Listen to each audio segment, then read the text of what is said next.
വാഴ്ത്തപ്പെടുമാറാകട്ടെ.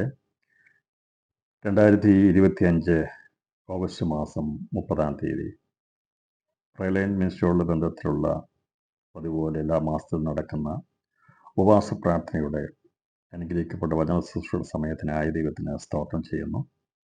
ദൈവസന്നിധിയിൽ പ്രാർത്ഥനയോടെ ആയിരിക്കുന്ന എല്ലാ പ്രിയപ്പെട്ടവരെയും ദൈവം ധാരാളമായി അനുഗ്രഹിക്കട്ടെ.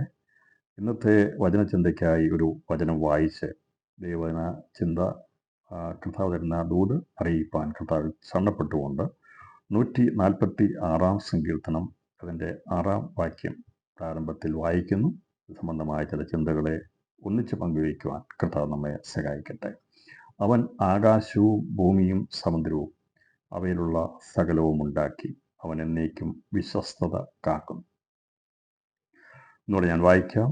അവൻ ആകാശവും ഭൂമിയും സമുദ്രവും അവയിലുള്ള സകലവും ഉണ്ടാക്കി. അവൻ എന്നേക്കും വിശ്വസ്തത കാക്കുന്നു. എന്നിട്ട് 10 കാര്യങ്ങൾ അവിടെ കഥ പറഞ്ഞിരിക്കുകയാണ്. എന്താണ് ദൈവവിശ്വസ്തത കാക്കുന്നതിനെക്കുറിച്ച്?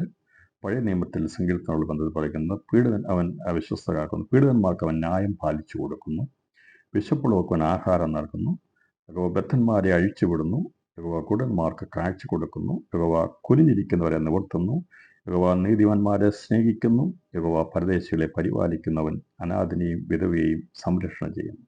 ഈ 10 കൂട്ടം കാര്യങ്ങളാണ് ദൈവത്തിന് വിശ്വസ്തത കാക്കുന്നു എന്ന ബന്ധത്തിൽ സങ്കീർത്തനത്തിൽ ഇവിടെ രേഖപ്പെടുത്തിയിരിക്കുന്നത്. യഹോവയാം ദൈവം ആകാശവും ഭൂമിയും സമുദ്രവും അവയിലുള്ള സകലവും ഉണ്ടാക്കി എന്ന് പറഞ്ഞിട്ട് വിശ്വസ്തത കാക്കുന്നത് സകല സൃഷ്ടികളോടും അതിൻ്റെതായിട്ടുള്ള ക്രമത്തിനനുസരിച്ചുള്ള ഓർഡറിൽ ദൈവം വിശ്വസ്തത കാക്കുന്നു. എന്നാൽ മനുഷ്യരുള്ള ബന്ധത്തിലുള്ള വിശ്വസ്തത എന്താകുന്നു എന്നാണ് നമ്മളിന്ന് ഈ ഉപവാസ പ്രാർത്ഥന ചിന്തിക്കാനായിട്ട് ആഗ്രഹിക്കുന്നത്. അപ്പോൾ എന്തുകൊണ്ട് മനുഷ്യനുള്ള ബന്ധത്തിൽ പ്രത്യേകത കാണുന്നു എന്നുള്ളതിനെക്കുറിച്ച് നമ്മൾ ചിന്തിക്കണമെങ്കിൽ സൃഷ്ടിയോടുള്ള ബന്ധത്തിൽ മനുഷ്യനും ഇതര സൃഷ്ടികളും തമ്മിലുള്ള വ്യത്യാസത്തെ മനസ്സിലാക്കിയെങ്കിൽ മാത്രമേ ദൈവവും മനുഷ്യനുമായിട്ടുള്ള വിശ്വസ്തതയുടെ ഉടമ്പടി എന്താണെന്ന് ഗ്രഹിച്ചെടുക്കുവാൻ കഴിയത്തുള്ളൂ. അതുകൊണ്ടാണ് ഇവിടെ ഈ വിശ്വസ്തയോടുള്ള ബന്ധത്തിൽ സൃഷ്ടികളോടുള്ള ബന്ധത്തിൽ രേഖപ്പെടുത്തിയിരിക്കുന്നത്. അവൻ ആകാശവും ഭൂമിയും സമുദ്രവും അവയുള്ള സകലവും ഉണ്ടാക്കി. അവൻ എന്നേക്കും വിശ്വസ്തത കാക്കുന്നു. അപ്പോൾ സൃഷ്ടിയോടുള്ള ബന്ധത്തിൽ നാം പഠിക്കുമ്പോൾ ഉൽപ്പത്തി പുസ്തകത്തിലാണ് നാം അതിലേക്ക് പ്രവേശിക്കുന്നത്. നമുക്കറിയാം വേദപുസ്തകം 1-ാം അധ്യായത്തിൽ പോലും കാര്യങ്ങളെ നമുക്ക് വേണ്ട പോലെ ഗ്രഹിക്കാൻ സാധിച്ചിട്ടില്ല. അങ്ങനെയാണെങ്കിൽ മറ്റുള്ള വചനങ്ങളൊക്കെ എങ്ങനെ നമ്മൾ ഗ്രഹിച്ചെടുക്കും? കാരണം എത്ര വായിച്ചാലും ഗ്രഹിക്കാത്തതാണ് ഈ വചനം. ഞാനൊരു സംശയം ചോദിക്കാം, അതിന് ഉത്തരം പറയുകയാണെങ്കിൽ നിങ്ങളൊക്കെ വചനപരമായിട്ട് നല്ല പഠിത്തമുള്ളവരാണ്, 1-ാം അധ്യായം അറിയാം എന്ന് എനിക്ക് മനസ്സിലാകും. ഞാൻ ആ ചോദ്യം ചോദിക്കുന്നത്, യഹോവ ദൈവം ഉണ്ടാക്കിയപ്പോൾ നല്ലത് എന്ന് പറഞ്ഞു, എന്നാൽ 2-ാം ദിവസത്തെ ദൈവം നല്ലതെന്ന് പറഞ്ഞിട്ടില്ല. എന്തുകൊണ്ടാണ് 2-ാം ദിവസത്തെ ദൈവം നല്ലതെന്ന് പറയാതിരിക്കുന്നത്? ആർക്കെങ്കിലും പറയാമോ? നല്ലതെന്ന് 1-ാം ദിവസം ഉണ്ടാക്കി എന്ന് പറഞ്ഞു. 2-ാം ദിവസത്തെക്കുറിച്ച് പറഞ്ഞിരിക്കുന്നത് ഇങ്ങനെയാണ്: ദൈവം വെള്ളങ്ങളുടെ മധ്യേ ഒരു വിധാനം ഉണ്ടാകട്ടെ, അത് വെള്ളത്തിനും തമ്മിൽ വേർപിരിയായിരിക്കട്ടെ എന്ന് കൽപ്പിച്ചു. വിധാനം ഉണ്ടാക്കിയിട്ട് ദൈവം വിധാനത്തിന് കീഴുള്ള വെള്ളവും വിധാനത്തിന് മീതെയുള്ള വെള്ളവും തമ്മിൽ വേർപിരിച്ചു. അങ്ങനെ സംഭവിച്ചു. വിധാനത്തിന് ആകാശമെന്ന് പേരിട്ടു. സന്ധ്യയായി ഉഷസമായ 2-ാം ദിവസം. അതിനവിടെ നല്ലത് എന്ന് പറഞ്ഞിട്ടില്ല. എന്തുകൊണ്ട് നല്ലതെന്ന് പറഞ്ഞിട്ടില്ല? നമ്മൾ 1-ാം അധ്യായം അവിടെ ഉൽപ്പത്തി പുസ്തകം 1-ാം അധ്യായം പഠിക്കുന്നത്. നമുക്കൊക്കെ വിചാരിക്കും നമ്മൾ എല്ലാം അറിയാം, തികവുള്ളവരാണെന്നൊക്കെ പലപ്പോഴും ചിന്തിക്കും. എന്നാൽ വേദപുസ്തകം എത്ര വായിച്ചാലും ബൈബിൾ എത്ര പഠിച്ചാലും എത്ര ചിന്തിച്ചാലും നമ്മുടെ ബുദ്ധിക്കൊന്നും അത് തീരത്തില്ല. അത് അത്രമാത്രം ആഴമാണ്. ആർക്കെങ്കിലും പറയാമോ എന്തുകൊണ്ടാണ് ഈ 2-ാം ദിവസത്തിൽ നല്ലതെന്ന് പറയാതെ? അതിൻ്റെ 1-ാം അധ്യായം 4-ാം വാക്യത്തിൽ നല്ലതെന്ന് പറഞ്ഞിട്ടുണ്ട്. 3-ാം ദിവസത്തെക്കുറിച്ചും 4-ാം ദിവസത്തെക്കുറിച്ചും 5-ാം അധ്യായത്തെക്കുറിച്ചും 5-ാം ദിവസത്തെക്കുറിച്ചും 6-ാം ദിവസത്തെക്കുറിച്ചും ഒക്കെ പറഞ്ഞിട്ടുണ്ട്. ഇവിടെ നമുക്ക് കാണാൻ സാധിക്കും നല്ലതെന്ന് പറഞ്ഞിട്ടുണ്ട്, എത്രയും നല്ലതെന്ന് പറഞ്ഞിട്ടുണ്ട്, നല്ലതല്ലെന്ന് പറഞ്ഞിട്ടുണ്ട്. ഇങ്ങനെ 3 കാര്യങ്ങൾ നമുക്കിവിടെ പഴയ നിയമത്തിൽ കാണാൻ സാധിക്കുന്നുണ്ട്. നല്ലത്, എത്രയും നല്ലത്, നല്ലതല്ല. 3 കാര്യങ്ങളാണ് ഇവിടെ ഈ 1-ാം അധ്യായം നമ്മൾ വായിക്കുമ്പോൾ നമുക്ക് കാണാൻ സാധിക്കുന്നത്. 1-ഉം 2-ഉം അധ്യായങ്ങൾ. 1-ാം അധ്യായത്തിൽ 6 പ്രാവശ്യം പറഞ്ഞിട്ട് എത്രയും നല്ലതെന്ന് 31-ാം വാക്യത്തിൽ പറഞ്ഞിരിക്കുന്നു. 2-ാം അധ്യായം അതിൻ്റെ 18-ാമത്തെ വാക്യത്തിൽ നന്നല്ല എന്ന് പറഞ്ഞിരിക്കുന്നു. അപ്പോൾ എന്താണ് സൃഷ്ടിയോടുള്ള ബന്ധത്തിൽ നല്ലതെന്ന് പറഞ്ഞത്? എത്രയും നല്ലതെന്ന് പറഞ്ഞത് എന്താണ്? നന്നല്ല എന്ന് പറഞ്ഞിരിക്കുന്നത് എന്താണെന്നുള്ളതിനെക്കുറിച്ചുള്ള ഒരു ഔട്ട്ലൈൻ, ജസ്റ്റ് ഒരു ബ്രീഫ് ഹിസ്റ്ററി ആണ് ഞാൻ പറയാൻ ആഗ്രഹിക്കുന്നത്. അപ്പോൾ ആർക്കെങ്കിലും അറിയാമോ, 2 ദിവസത്തിൽ ദൈവം നല്ലതെന്ന് പറഞ്ഞിട്ടുണ്ടോ? ഇല്ല. എന്തുകൊണ്ട് പറഞ്ഞിട്ടില്ല? എന്തുകൊണ്ട് പറഞ്ഞിട്ടില്ല? ആർക്കെങ്കിലും പറയാമോ? പ്ലീസ് അൺമ്യൂട്ട് ചെയ്തിട്ട് പറയാം. നല്ലതെന്ന് അവിടെ പറഞ്ഞിട്ടില്ല, ഉണ്ടോ? 2 ദിവസത്തെ ദൈവം ശിക്ഷിച്ചപ്പോൾ 2 ദിവസത്തെ ശിക്ഷയ്ക്ക് നോക്കിയിട്ട് നല്ലതെന്ന് പറഞ്ഞിട്ടില്ല. ആരെങ്കിലും ചിന്തിച്ചിട്ടുണ്ടോ? എന്നെങ്കിലും എന്താണ് ഇങ്ങനെ പറയാതിരുന്നതെന്ന് ചിന്തിച്ചിട്ടുണ്ടോ? ഇവിടെ ആരെങ്കിലും? ഞാൻ പറഞ്ഞത് മറ്റൊന്നുമല്ല, വേദപുസ്തകം പഠിച്ചു തീർന്നെന്നോ ഇനി പഠിക്കേണ്ടെന്നോ സമ്പന്നനായെന്നോ വിചാരിച്ചാരും ഇരിക്കാതിരിക്കാൻ വേണ്ടിയാണ് ഞാനിത് പറയുന്നത്. നമ്മളൊന്നും ആയിട്ടില്ല, പഠിച്ചിട്ടില്ല. 1-ാം അധ്യായത്തിൻ്റെ ഭാഗം അറിയത്തില്ലെങ്കിൽ അവസാന അധ്യായത്തിൻ്റെയൊക്കെ എങ്ങനെ അറിയും? അതുകൊണ്ട് എത്ര പഠിച്ചാലും നമ്മൾക്ക് ഒരുപാട് സൺഡേ സ്കൂൾ പഠിപ്പിച്ചവരും സൺഡേ സ്കൂൾ പഠിക്കുന്നതൊക്കെയാണ്. എന്തുകൊണ്ട് 2-ാം ദിവസത്തെ ദൈവം നല്ലത് എന്ന് പറഞ്ഞില്ല എന്ന് പറയുമ്പോൾ അവിടെ ദുഷ്ടതൊന്നും ഉണ്ടായിട്ടല്ല അങ്ങനെ പറയാതിരുന്നത്. അതിൻ്റെ കാരണം എന്താണെന്ന് ചോദിച്ചാൽ, അതിൻ്റെ ഈ ആകാശത്തിൻ്റെ സൃഷ്ടികൾ പൂർത്തീകരിക്കപ്പെടുന്ന 4-ാം ദിവസമാണ്. അപ്പം 4-ാം ദിവസം ഇപ്പോൾ ദൈവജനത്തിൻ്റെ ആ ആധികാരികതയും ആ സത്യസന്ധതയും വെളിപ്പെടുത്തുവാൻ ഞാൻ ഇത് എടുക്കുന്നത്. വേദപുസ്തകം എങ്ങനെയെങ്കിലും വെറുതെ എഴുതി വെക്കല്ല ചെയ്തത്. ഇവിടെ നല്ലതെന്ന് പറഞ്ഞു കഴിഞ്ഞാൽ 4-ാം ദിവസത്തിലാണ് ദൈവം ആകാശത്തിലെ വെളിച്ചങ്ങളൊക്കെ ഉണ്ടാക്കുന്നത്. അന്നേരം അവിടെ നല്ലതെന്ന് പറയാൻ പറ്റത്തില്ല. അതുകൊണ്ട് അപൂർണമായ ഒരു കാര്യത്തെ നോക്കി ദൈവം നല്ലതെന്ന് പറയത്തുമില്ല. അപ്പം 2-ാം ദിവസത്തിൻ്റെ സൃഷ്ടി അപൂർണതയായിരുന്നു. അന്ന് ദൈവം വിധാനമുണ്ടാക്കിയിട്ട് കീഴെയുള്ള വെള്ളവും മീതെയുള്ള വെള്ളവും തമ്മിൽ വേർപിരിച്ചു. അങ്ങനെ സംഭവിച്ചു. ദൈവം വിധാനത്തിന് ആകാശം എന്ന് പേരിട്ടു. സന്ധ്യാവക്ഷസമായി അന്നവൻ ആകാശത്തെ മാത്രമേ സൃഷ്ടിച്ചിട്ടുള്ളൂ. അതുകൊണ്ടാണ് അതിൻ്റെ അകത്തെ സൃഷ്ടികളെ ദൈവം പൂർത്തീകരിച്ചില്ല. അതുകൊണ്ടാണ് ഇവിടെ പറഞ്ഞിരിക്കുന്നത്. നമ്മൾ 140-ാം സംഗീതത്തിനും വായിച്ചപ്പോൾ കണ്ടു, അവൻ ആകാശവും ഭൂമിയും സമുദ്രവും അവയിലുള്ള സകലവും ഉണ്ടാക്കി. അവൻ മേക്കറാണ്. അവൻ സൃഷ്ടിച്ചപ്പോൾ ആകാശം മാത്രമല്ല ഉണ്ടാക്കിയത്, ആകാശത്തെ 2-ാം ദിവസത്തിൽ സൃഷ്ടിച്ചു. എന്നാൽ ആകാശത്തിലുണ്ടാകുന്ന വെളിച്ചങ്ങളായിരിക്കുന്ന സൂര്യചന്ദ്ര നക്ഷത്രമണ്ഡലങ്ങളെ ദൈവം സൃഷ്ടിച്ച 4-ാം ദിവസമാണ്. അതുകൊണ്ടാണ് 2-ാം ദിവസം അവിടെ നല്ലത് എന്ന് പറയാതിരുന്നത്. കാരണം അത് പൂർത്തീകരിക്കപ്പെട്ടിട്ടില്ല. ആ സൃഷ്ടി പൂർണ്ണമാകാത്തത് കൊണ്ടാണ് ദൈവം 2-ാം ദിവസത്തിൽ സൃഷ്ടിച്ച് ആകാശത്തെ വേർപിരിച്ചത്. ആകാശം എന്ന് പേർ ഉണ്ടായ ശേഷമായി ആകാശവിധാനത്തിന് ആകാശം എന്ന് പേർപ്പെട്ടപ്പോൾ നല്ലതെന്ന് പറയാമായിരുന്നു. അപ്പോൾ നമ്മുടെ കർത്താവ് നല്ലതെന്ന് പറയണമെങ്കിൽ അത് പൂർത്തീകരിക്കപ്പെടണം. അതുവരെയും അത് പൂർത്തീകരണം ആയിട്ടില്ല. അപ്പം നമ്മളെ നോക്കി നല്ലതെന്ന് പറയണമെങ്കിൽ ഒരു പൂർത്തീകരണത്തിലേക്ക് എത്തുമ്പോഴേ നല്ലതെന്ന് പറയത്തുള്ളൂ. അപ്പോൾ പഴയ നിയമത്തിൽ ഈ 2-ാം ദിവസത്തെ നല്ലതെന്ന് പറയാതിരുന്നതിൻ്റെ കാരണം, ആകാശം വിധാനമുണ്ടാക്കിയെങ്കിലും, ആകാശം എന്ന് പേരിട്ടെങ്കിലും, ആകാശവിധാനത്തിലുണ്ടാകേണ്ട ആ സൃഷ്ടി ആയിരിക്കുന്ന സൂര്യചന്ദ്ര നക്ഷത്രാദികളെ ദൈവം സൃഷ്ടിച്ചത് 4-ാം ദിവസമാണ്. അപ്പം അതുകൊണ്ട് ആ 4-ാം ദിവസമാണ് ഇതിനോട് കൂടെ ബന്ധപ്പെടുത്തി കർത്താവ് നല്ലതെന്ന് പറയുന്നത്. അതുകൊണ്ട് ഇവിടെ 2-ാം ദിവസം മോശമായതുകൊണ്ടല്ല, ഇന്നത്തെ സൃഷ്ടി ഗുണമല്ലാത്തതുകൊണ്ടല്ല അങ്ങനെ പറയാതിരുന്നത്. അപ്പോൾ അവിടെ നല്ലതെന്ന് പറയാതിരുന്നത് അത് പൂർത്തീകരിക്കപ്പെട്ടിരുന്നില്ല. 4-ാം ദിവസം അത് പൂർത്തീകരിക്കപ്പെട്ടുകൊണ്ടാണ് ആകാശ സൃഷ്ടികളെ നോക്കിയിട്ട് കർത്താവ് നല്ലതെന്ന് പറഞ്ഞത്. അപ്പോൾ അതുകൊണ്ടാണ് 4-ാം ദിവസത്തിൽ അത് ഒന്നിച്ച് നല്ലതെന്ന് പറയുന്നത്. എന്നാൽ ഇവിടെ 6-ാം ദിവസത്തെക്കുറിച്ച് നല്ലതെന്ന് പറഞ്ഞത്, ദൈവം കാട്ടുമൃഗങ്ങളെയും അതുതരം കാരണകാരികളെയും അതുതരം ഭോജനങ്ങളെയും ഉണ്ടാക്കിയ ശേഷം, എന്നാൽ മനുഷ്യനെ സൃഷ്ടിച്ചിട്ട് 6-ാം ദിവസം ദൈവം നേരത്തെ നല്ലതെന്നൊക്കെ പറഞ്ഞു. മനുഷ്യനെ സൃഷ്ടിച്ചിട്ട് ദൈവം നല്ലതെന്ന് പറഞ്ഞു അവിടെ പറഞ്ഞിട്ടുമില്ല, 6-ാം ദിവസം പറഞ്ഞിട്ടുമില്ല.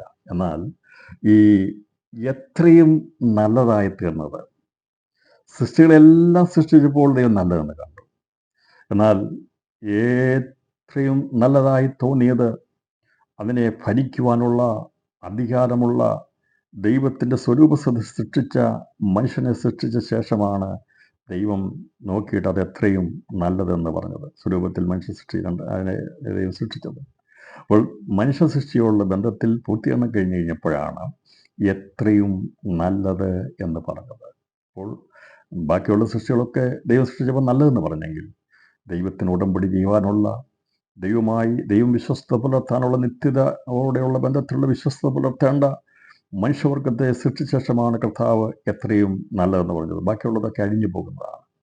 ഇപ്പോഴത്തെ ആകാശ ഭൂമികൾ എല്ലാം അഴിഞ്ഞു പോകുമ്പോൾ അഴിഞ്ഞു പോകാത്ത നിത്യമായൊരു ഉടമ്പടി, ഒരു ബന്ധം സ്ഥാപിക്കേണ്ട അവൻ്റെ സ്വരൂപ സൃഷ്ടിച്ച മനുഷ്യനെ സൃഷ്ടിച്ച ശേഷമാണ് ദൈവം സൃഷ്ടിയെ നോക്കിയിട്ട് പറഞ്ഞത് എത്രയും നല്ലത് എന്ന് പറഞ്ഞത്.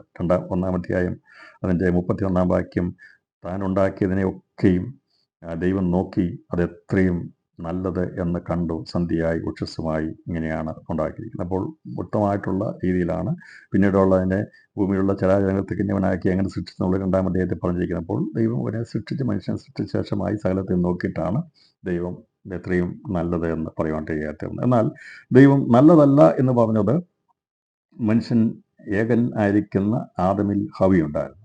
പക്ഷെ അവർ രണ്ട് ശരീരത്തോടു കൂടി അല്ലാത്തതായതുകൊണ്ട് ആദമിന് സംസാരിപ്പാനും സംസർഗം നടത്തുവാനും കൂട്ടായ്മ കൂടുവാനും ആളില്ലാതെ ഒറ്റപ്പെട്ടു പോയ അവസ്ഥയ്ക്ക് മാറ്റം വരുത്തുവാൻ വേണ്ടി, ഇപ്പോൾ ആദം സമ്പൂർണ്ണനായിരുന്നു, ആദമിന് ഹവ്യ ഉണ്ടായിരുന്നു. പക്ഷേ അവന് ഒറ്റപ്പെട്ട ഏകാഗ്രതയായിരുന്നു അവനുണ്ടായിരുന്നത്, അവനോട് സംസാരിപ്പാൻ കഴിഞ്ഞിരുന്നില്ല.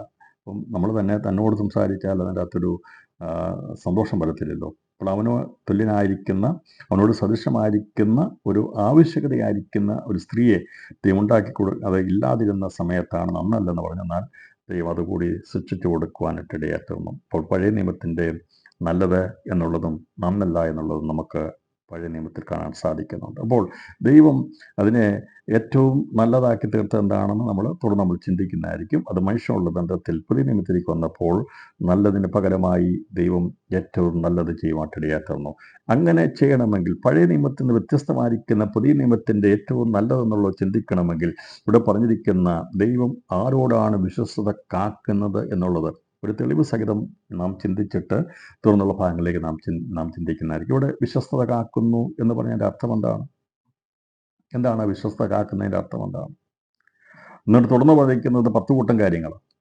അപ്പം ദൈവം വിശ്വസ്തത കാക്കുന്നു എന്ന് പറഞ്ഞത്, വിശ്വസ്തത എന്ന് പറഞ്ഞാൽ ഒന്നോ അതിലധികമോ പാർട്ടികൾ, വ്യക്തികൾ അല്ലെങ്കിൽ ആൾക്കാർ തമ്മിൽ അവർ നിയമപരമായോ ധാർമ്മികമായിട്ടോ ഉള്ള ഉടമ്പടിയിൽ സ്ഥിരത കാണിക്കുന്നതിനെയാണ് വിശ്വസ്തത എന്ന് പറയുന്നത്. എന്താണ് വിശ്വസ്തത എന്ന് പറഞ്ഞാൽ ഒന്നോ അതിലധികമോ പാർട്ടികൾ. അപ്പോൾ വിവാഹത്തിൽ ഭാര്യയും ഭർത്താവും അവർ ഉടമ്പടി ചെയ്യുകയാണ്. ധാർമ്മികമായിട്ടും നിയമപരമായിട്ടും അവർ സ്ഥിരത കാണിക്കാം എന്നുള്ളതിനെയാണ് വിശ്വസ്ത എന്ന് പറയുന്നത്. അപ്പോൾ ഇവിടെ അതിനെയാണ് വിശ്വസ്തതിൻ്റെ അർത്ഥമാക്കുന്നത്. അപ്പോൾ ദൈവം തൻ്റെ വിശ്വസ്തത കാണിക്കും. നിയമപരമായിട്ട് ദൈവം അത് നിയമം ചെയ്ത്, അതുപോലെ തന്നെ നമ്മളോട് ഏറ്റവും നല്ലതായിട്ടുള്ള ഉടമ്പടി ചെയ്തിരിക്കുന്നത് മറ്റുള്ള സൃഷ്ടികളോടല്ല ദൈവം ചെയ്തിരിക്കുന്നത്, അത് ചെയ്തിരിക്കുന്നത് മനുഷ്യനോടാകുന്നു. അപ്പം അതിൽ ദൈവം ചെയ്തിരിക്കുന്ന വിശ്വസ്തത അവൻ പരിപാലിക്കുന്നു, അവൻ കാക്കുന്നു, അവൻ അതിൽ നിന്ന് മാറുന്നില്ല. നമ്മൾ അവിശ്വസ്തരായി തീർന്നാലും ദൈവം വിശ്വസ്തനായി പാർക്കുന്നു എന്നൊക്കെ നമ്മൾ ദൈവം വായിച്ചിട്ടുണ്ട്. നാം അവിശ്വസ്തരായി തീർന്നാലും ദൈവം വിശ്വസ്തനായിരിക്കുന്നു, അവന് വാക്ക് മാറുവാൻ കഴിയത്തില്ല. എന്ന് പറഞ്ഞാൽ ഈ പറയുന്ന മനുഷ്യവംശം അവിശ്വസ്തത മാറിപ്പോയാലും ദൈവം പറഞ്ഞിരിക്കുന്ന ഉടമ്പടി എന്ന് മാറാൻ കഴിയാത്തതിൻ്റെ തെളിവ് ഞാൻ വേഗത്തിൽ ഒന്ന് എടുത്ത് കാണിച്ചിട്ട് യേശുക്രിസ്തു ലോകത്തിൽ വന്നപ്പോൾ അത് വെളിപ്പെടുത്തി എന്നുള്ളത് മാത്രം ഒന്ന് വെളിപ്പെടുത്തുവാൻ കർത്താവ് താല്പര്യപ്പെടുകയാണ്. ലൂക്കോസ് സുവിശേഷം 13-ാം അധ്യായം 10 മുതൽ 17 വരെയുള്ള വാക്യങ്ങൾ നമുക്ക് സുപരിചിതമായ ഭാഗമാണ്. ലൂക്കോസ് സുവിശേഷം അതിൻ്റെ 13-ാം അധ്യായം 10 മുതൽ 17 വരെയുള്ള വാക്യങ്ങൾ നമുക്കറിയാവുന്നതാണ്. ഇങ്ങനെയാണ്, ഒരു ശബ്ദത്തിൽ അവൻ ഒരു പള്ളിയിൽ ഉപദേശിച്ചുകൊണ്ടിരുന്നു. അവിടെ 18 സംവത്സരമായി ഒരു രോഗാത്മാവ് ബാധിച്ചിട്ട് ഒട്ടും നേരുവാൻ കഴിയാതെ കൂനിയായ ഒരു സ്ത്രീ ഉണ്ടായിരുന്നു. യേശു അവളെ കണ്ട് അടുക്ക വിളിച്ചു, സ്ത്രീയെ, നിന്റെ രോഗബന്ധനം അഴിഞ്ഞിരിക്കുന്നു എന്ന് പറഞ്ഞ് അവളുടെ മേൽ കൈവച്ചു. അവൾ ക്ഷണത്തിൽ നിവർന്നു ദൈവത്തെ മഹത്വപ്പെടുത്തി. യേശു ശബത്തിൽ സൗഖ്യമാക്കിയത് കൊണ്ട് പള്ളിപ്രമാണി നീരസപ്പെട്ടു. പുരുഷാരത്തോട് വേല ചെയ്യുവാൻ 6 ദിവസമുണ്ട്. പുരുഷാരത്തോട് വേല ചെയ്യുവാൻ 6 ദിവസമുണ്ടല്ലോ, അതിനകം വന്ന് സൗഖ്യം വരുത്തിക്കൊള്ളുവീൻ, ശബത്തിൽ അരുതെന്ന് പറഞ്ഞു. കർത്താവ് അവനോട്, കപടി വ്യക്തിക്കാരെ, നിങ്ങളിൽ ഓരോരുത്തൻ ശബത്തിൽ തൻ്റെ കാളയെയോ കഴുതയെയോ തൊട്ടിയിൽ നിന്ന് അഴിച്ചു കൊണ്ടുപോയി വെള്ളം കുടിപ്പിക്കുന്നില്ലയോ? എന്നാൽ സാത്താൻ 18 സംവത്സരമായി ബന്ധിച്ചിരുന്ന അബ്രഹാമിൻ്റെ മകളായ ഇവളെ ശബത്ത് നാളിൽ ഈ ബന്ധനം അഴിച്ചുവിടേണ്ടതല്ലയോ എന്നുത്തരം പറഞ്ഞു. അവനിത് പറഞ്ഞപ്പോൾ അവൻ്റെ വിരോധികൾ എല്ലാവരും നാണിച്ചു. അവനാൽ നടക്കുന്ന സകല മഹിമകളാലും പുരുഷാരമൊക്കെയും സന്തോഷിച്ചു. ഇപ്പോൾ കർത്താവ് ലോകത്തിൽ വന്നപ്പോൾ അവൻ ഈ ഇസ്രായേലിൽ മാത്രം അത്ഭുതം ചെയ്തത് അബ്രഹാമിനോടുള്ള വിശ്വസ്തതയായിരുന്നു. അപ്പോൾ ഇവിടെ ദൈവം അവൻ വിശ്വസ്തത കാണിക്കുന്നു, പീഡിതന്മാർക്ക് അവൻ ന്യായം പാലിച്ചു കൊടുക്കുന്നു. വിശപ്പുള്ള കർത്താവ് 5 അപ്പം കൊണ്ട് 5000 പോഷിപ്പിച്ചു. പീഡിതരായിരിക്കുന്നവരെ ദൈവം വിടിവിച്ചു. ബദ്ധന്മാരെ അഴിച്ചുവിട്ടു. ദൈവം കുരുടന്മാർക്ക് കാഴ്ച കൊടുത്തു. കുനിഞ്ഞിരിക്കുന്നവർ നിവർത്തി. നീതിമാന്മാരെ സ്നേഹിച്ചു. പരദേശികളെ പരിപാലിച്ചു. അനാഥനെ വിധവാരി സംരക്ഷണം ചെയ്യുന്നു. കർത്താവിൻ്റെ ശുശ്രൂഷകൾ വെളിപ്പെട്ടപ്പോൾ അവിടെ അബ്രഹാമിനോട് പറഞ്ഞിരുന്ന വാഗ്ദത്തങ്ങൾ യാക്കോബിലൂടെ ഇസ്രായേലിന്മേൽ വന്നപ്പോൾ ഈ പറഞ്ഞിരിക്കുന്ന എല്ലാ കാര്യങ്ങളും ദൈവം അന്ന് ഓരോന്നായി അവിടെ ചെയ്തത് കർത്താവ് വെറുതെ ഒരു അത്ഭുതം ചെയ്യുകയല്ല ചെയ്തത്, താൻ തൻ്റെ വിശ്വസ്തത പുലർത്തിയത് കൊണ്ടാണ്. 146 സങ്കീർത്തനത്തിൽ അത് രേഖപ്പെടുത്തിയപ്പോൾ അത് മുഴുവനും വിശ്വസ്തത കാക്കുന്ന ദൈവം, നല്ലവനായിരിക്കും ദൈവം അത് ആ തലമുറയ്ക്ക് ചെയ്തു കൊടുക്കേണ്ടത്, അബ്രഹാമിൻ്റെ തലമുറയ്ക്ക് ചെയ്തു കൊടുക്കേണ്ടത് ദൈവത്തിൻ്റെ വിശ്വസ്തതയായതുകൊണ്ടാണ് കർത്താവ് ലോകത്തിൽ വന്നപ്പോൾ ആ അത്ഭുതങ്ങളെല്ലാം അവിടെ ചെയ്തു. ഈ പറയുന്ന എല്ലാ ശുശ്രൂഷകളും ദൈവം അവിടെ ചെയ്തു. അതിൻ്റെ ഒരു തെളിവിനായിട്ടാണ് ഞാൻ ഒരു ഭാഗം എടുത്തപ്പോൾ അബ്രഹാമിനോടുള്ള ദൈവത്തിൻ്റെ വാഗ്ദത്തം, അബ്രഹാം മരിച്ച് മൺമറയപ്പെട്ട അവൻ്റെ ശരീരം അസ്ഥി പോലും മണ്ണിനോട് ചേർന്നു. എന്നാൽ ദൈവം അവനോട് പറഞ്ഞ വാഗ്ദത്തം വിശ്വസ്തത ദൈവവിട്ട് കളഞ്ഞില്ല.